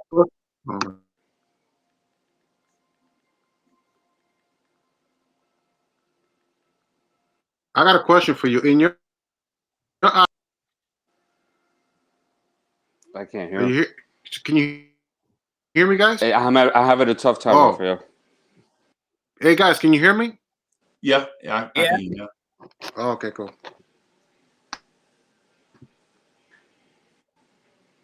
Can you hear me now? Can you hear me? I don't know. Hey, you know what? It may be just it may be a simple reset. Do you want to reset? Yeah, why don't you come in jump and come back out? Like, you know, coming out there. Okay, cool. Yeah. I'm gonna put the link right here, Raphael. So for the record, I'm not bashing Raphael. Raphael's my guy. But what I'm saying is when you align yourself opposite somebody else and somebody else's thought, you gotta legit bring levity and gravitas to being on the opposite side. You can't just jump on the other side and be like, you wrong, and don't say anything. You know what I mean? Like y'all see firsthand that I'm right, at least on the base, on the surface level. I think for this season you have an argument. Absolutely. Yeah, you have an argument. Right.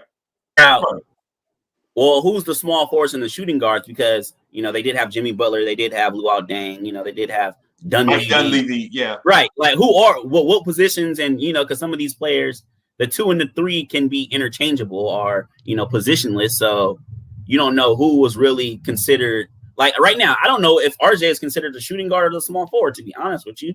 The Knicks have him listed as a shooting guard. Okay. Right. And I think he's the small forward. Because he comes in the shooting guard. Huh? Right. When I see the game, I always think he's the shooting guard. Right. Just for the way he's used. Because I think of Knox as the small forward, and I see Knox mostly comes in for RJ and Bullock and Burke switch positions, and they are technically more shooters, and that's why that's my separation of the two. Right. No problem. Right. And so my thing is this: when we look at, let me do this real quick. So when we look at these guys for what they are, right? When we look at them for what they are, like we know Knox is a jumbo forward, right? So he's played some small forward, some power forward, right? No center and no shooting guard for Knox. Right. No center and no shooting guard for Knox. He's a combo forward, small forward and power forward. But when you run the offense, you don't see Thibodeau running multiple plays per game for whoever is at the small forward position. You don't see him running off screens. You don't see him in ISO. You don't see him in a pinch post. You see him in a corner or somewhere. Because that's what the talent of the small forward that we have on the team, that's what they can do. Sit in the corner, shoot threes. So wait, so you could have used a Bullock off an off-ball screen? I mean, you can run those plays, but most of the time when you run plays, they're plays to get your main guys open, and the wrinkle in the play will allow the Bullocks of the world to get their shot off. But sometimes in order to free up a Julius or RJ, you do have to get those guys off and have the defense pay attention to that in order to open up those lanes and possibilities at the same time. Right, but most of the time those are wrinkles in the play. Like, you know what I mean? Like, I don't know. I don't think you're not gonna run no off-ball screen for. Well, I can't say that because we used to run screens for what's his name? Was it Wayne Ellington? Yes. Yeah. We ran screens all night long for Wayne Ellington. I was going to say Steve. That wasn't Thibodeau. Yeah, right. But that wasn't Thibodeau though. That wasn't Thibodeau. But I'm saying coaches staffs around the league do it because they have to unlock their half court offense. They have to unlock the potentiality of their offense and their star players. So it's important to get those other guys involved as well. True. Right. And so my thing is the thing is, even in what we're discussing on a basic surface level, I think y'all agree with me. For this season, yes. For the season. I can agree with you for this season, like they said. Yeah, that's the thing. That's for this season. That's a good argument. I think that's a good conversation. Okay, that's respectable. Period. That's kind of hard for me to believe. I mean, not to believe, but to it's harder to digest. Yeah, to digest, because I've seen Luol Deng play pretty good. But even so even Luol Deng, the only time you saw Deng featured is when injuries ravaged the Bulls. Right. When Derrick Rose, guess who was featured in Tom Thibodeau's offense? Who? Yeah, Derrick Rose. Right. Okay. Right. I thought you asked you a rhetorical. Yeah. I'm saying my point is when Derrick Rose was Derrick Rose, right? Who was featured in the offense? D Rose, right? In Minnesota, right? Guess who was featured in Minnesota's offense while Tom Thibodeau was there? Call Anthony Towns. Don't make it difficult. Call Anthony Towns. Yeah, no problem. A center. Right now we get to New York, and I say Tom Thibodeau doesn't historically feature small forwards, and we go through a Schindler's List of guys to debate the argument, right? To debate what I said, instead of saying, you know what, Tom Thibodeau in Chicago featured D Rose when he had him. In Minnesota, he featured Karl Anthony Towns when he had him, and then in New York, he's featuring Julius Randle and RJ Barrett. And so when I said he doesn't feature a small forward, y'all argue me down. Instead of saying, when did Rose win MVP? 2010, right? Tom Thibodeau's first year. Whenever Tom Thibodeau's first year was. So Okay. quick question, Freezy. What would you say is a featured, 10-11. feature in the offense? I want. You know what? Before you said that, I wanted to say the same thing. What do you consider featured in the So far, offense? he's taking 5 shots a game so far in Basketball Reference. Kevin Knox is taking 5 shots, and I'm not saying he's featured on the offense this season. I agree with that. Like if you would have said, "Listen, we shouldn't bash Kevin Knox because so far this season, he hasn't been featured." I could respect that. But when you say that's what I said. No, not you said not this season. They said that. They said that. I introduced this to the table. I brought this to the table. I said we bash Kevin Knox and his low-hanging fruit. What we should consider is the fact that Tom Thibodeau does not feature small forwards. D, is that not what I said? This season. Yeah, that was your argument last night. Correct. So, quick, Freezy. My question is, what do you consider featured in the offense? Like, what do you consider? Number one option. Right. In those times, his talent wasn't at the small forward. His main offense was at center, Cat, or Derrick Rose. But in between that, though, let's go back to the stats. In 13-14, Luol Deng averaged. It was only 23 games. He averaged 19. Right. But you said Michael Dunleavy averaged 11 points too. So that's 30 points at small forward. That's what I was trying to get at. That's what I was trying to ask you. So here's the thing. When Deng went out for he only played 23 games. Who else was featured? What small forward was featured after Deng went out? It would probably be Dunleavy and no, it wasn't Dunleavy. No. It wasn't Dunleavy or Snell. Okay, but look, he came back. Okay, look, in that same season, he came back and played 40 games and he averaged 14 points.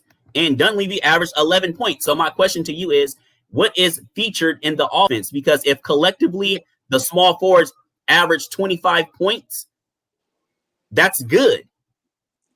So my point to it is when Deng went down, instead of Thibodeau grooming a small forward, he ran the offense through Joakim Noah, and Joakim Noah was a top 10 MVP candidate in that season. And also Deng, he was there for 4 seasons with Tom, and 2 of those seasons he played 23 games in 2013 and only played 54 games in 2011. Right. So you might have something here. So what I'm saying is, instead of bashing the argument, let's look into, is this thing legit? Yeah, that's what we're doing. Because I'm trying to look into it.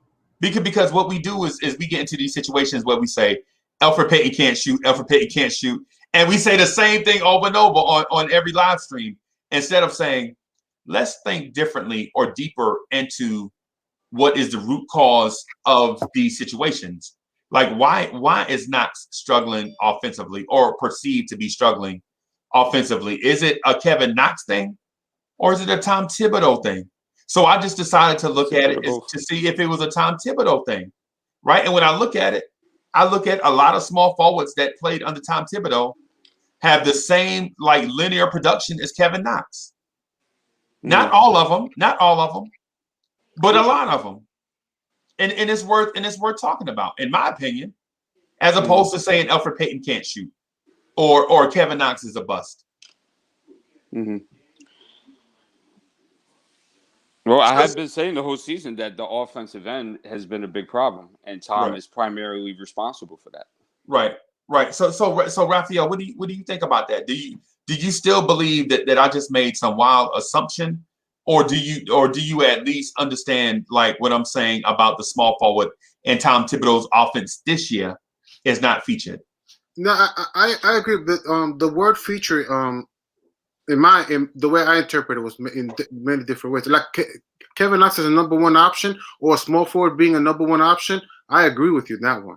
But I just thought that the way I interpreted being featured, I thought you said that for me interpreted being taking 10 shots a game. Like Kevin Knox will never be able to get 10 shots a game because he's not featured on the offense. Like right now he's not.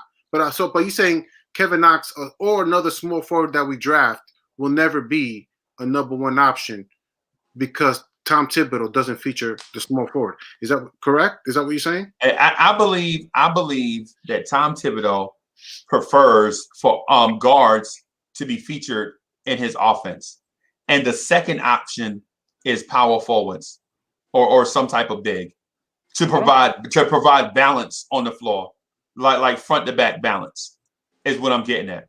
Because like when Devon said Deng played 23 games, I said that. Oh, I'm sorry. So when D said he only played 23 games, I remember Tom Thibodeau not featuring another small forward, but went to Joakim Noah to be featured in the offense, and Joakim Noah almost became a MVP contender until he got hurt. Isn't that going into the pecking order? If Julius Randle got hurt today, we would give the ball to RJ more, and probably the ball would probably be in Peyton and Quickly's hands more. Isn't that just going down the pecking order? I see where you're going with that, but then when I look at the shot chart and see guys like Alec Burke, Austin Rivers, and guys like that have the ball in their hands a lot, even with RJ there and Randall healthy, I would say I'm not for sure, but it's worth looking into. But like for instance, there was a night where Quickly, Burks, Rivers, Peyton all took double-digit shots. So they took like 40 shots between four guys that are not the main guy. And they only take 81 or 82 a game. Right. So that means they took half of the team's shots. That means the two guys that you feature had to split up 40 shots, but they didn't. Right? What happened was RJ took 10 or 9, 10, 11 shots, and Randall took like 16 shots. Okay, and how many assists did RJ and Randall have in that game? But let me finish this real quick. So because our main debate right now is the small forward being featured, right? So when I told you that four guys took 40 shots, Randall took 16 shots, RJ took 11. How many did that leave for your small forward? Right, because our small forwards aren't talented enough to get those shots up. Quickly can get his own shot. Quickly can get his own shot. Burks can get his own shot. Julius Randle can who? Burks can get his own shot. Yeah, he's a shot. Burks is like a shooting, but Burks is more like a shooting guard to me. Like I don't. But I mean, he's playing small forward now, so we have to stay within the lanes of the argument. You're right. That's my point. Was okay. One. That's one out of all. How many small forwards we have on our team? That's one, and he's not even one of our top. I would say he was probably top 4 at maybe 5 at getting his own shot. The small forward. But okay. So what about this? What about a true small forward? How many shots did Knox get? Knox can't get his own shot. At the end of the day, you need Knox needs somebody to get him the ball. Right. So you're trying to say the small forward can't be featured, but we don't have any small forwards that have the talent to be a featured number one player in our offense at all. No, I'm saying that the small forward position is not a priority. Because the talent is lax. We don't have a small forward on our team that can get his own shot like that. If you want to call Burks a small forward, then I'll give you that. But at that same rate, he's probably our 5th best player to get his own shot, 4th or 5th best player to get his own shot. Right, and so right now the rumblings are that the Knicks are looking to upgrade at point guard right there, and they show interest in Derrick Rose, right? Mm-hmm. So if the small forward was that big of a position of need, why aren't we looking to get a small forward? If Knox and Bullock are that bad, why not look to find a small forward on the open market? And the first roster move we made in season was cut Amari Spellman, who was a power forward / center, and bring in Taj Gibson, who's a power forward / center, and not bring in a small forward. So if you say if you say that the small forward position is in that big a need of upgrade, why not go get a small forward? Okay. Here's an argument to that. The NBA is positionless right now. So who is a small forward to be? Because we're arguing about RJ Barrett being a small forward. Burks, like, who really is a small forward on our team? Who really is a small forward? Considered a small forward. That is a great question. That's a great question. It's one of the smarter questions that we'll hear on the show. Like for instance, if the NBA is positionless, and I would like to transition away from the small forward thing because I feel like I have some level of correctness in making that statement, and at the same time, y'all make good arguments too for why we should look deeper into the conversation, right? So I'm not disputing that, but what I will dispute is when we take the opposite side of a thought just to be on the opposite side of a thought, right? And not bring facts or deeper thought to the table. Right. You know what I'm saying? I'm just not a fan. I'm just not a fan of that. If when you first asked that question, I didn't know. I was trying to pick a side, but I needed somebody some facts, some more depth into that, because I couldn't agree with you, but I didn't disagree with you. You know what I mean? Like, right, because like when I feel like y'all are right about something, or if I hear y'all say something, and I need a moment to think about what it is that y'all say, I'm like, hey man, that's interesting. We should dig deeper into that because it's multi-layered. Right. I'll say something like that to let you know you kind of hooked me, but we need to look at it deeper. Like we need to talk about it further. But I'm not gonna say just because D says something new, I'm not just gonna jump to the opposite side of it just to argue. Right. Of course. You know what I'm saying? Because it doesn't do that individual's thought any service. You know what I'm saying? We need to it fails the argument. Right. So when we talk to each other, I'm like, hey dog, I ain't even thought about it like that. And then I want to let you eat. Sometimes I'll even jump off the screen to let people let it breathe. Yeah. And this is saying, all understanding transcends all disagreements. And I have to hear your argument in order to know what your argument is in the first place. Right. And so for everybody in the so I see trucking with Mr. Chat. That's hilarious. Hey, trucking with Mr. If you have Rose, you won't feature anybody else. So goes for Cat. But that's not. I don't dispute that. Right. Freezy, I gotta get out of here, brother. I just wanted to pop in real quick. Hey man, I'm about to get out of here too, man, because it's 12 o'clock on a Saturday. Mm-hmm. And I got stuff to do. And I gotta put my girl on my arm and walk around. I hear that. You know what I'm saying? I see you Sunday night, brother. All right. Hey, everybody, we're gonna get out of here. Thanks for everybody that came through real quick. I'm gonna jump off real fast. I'll holler at y'all tonight. Peace.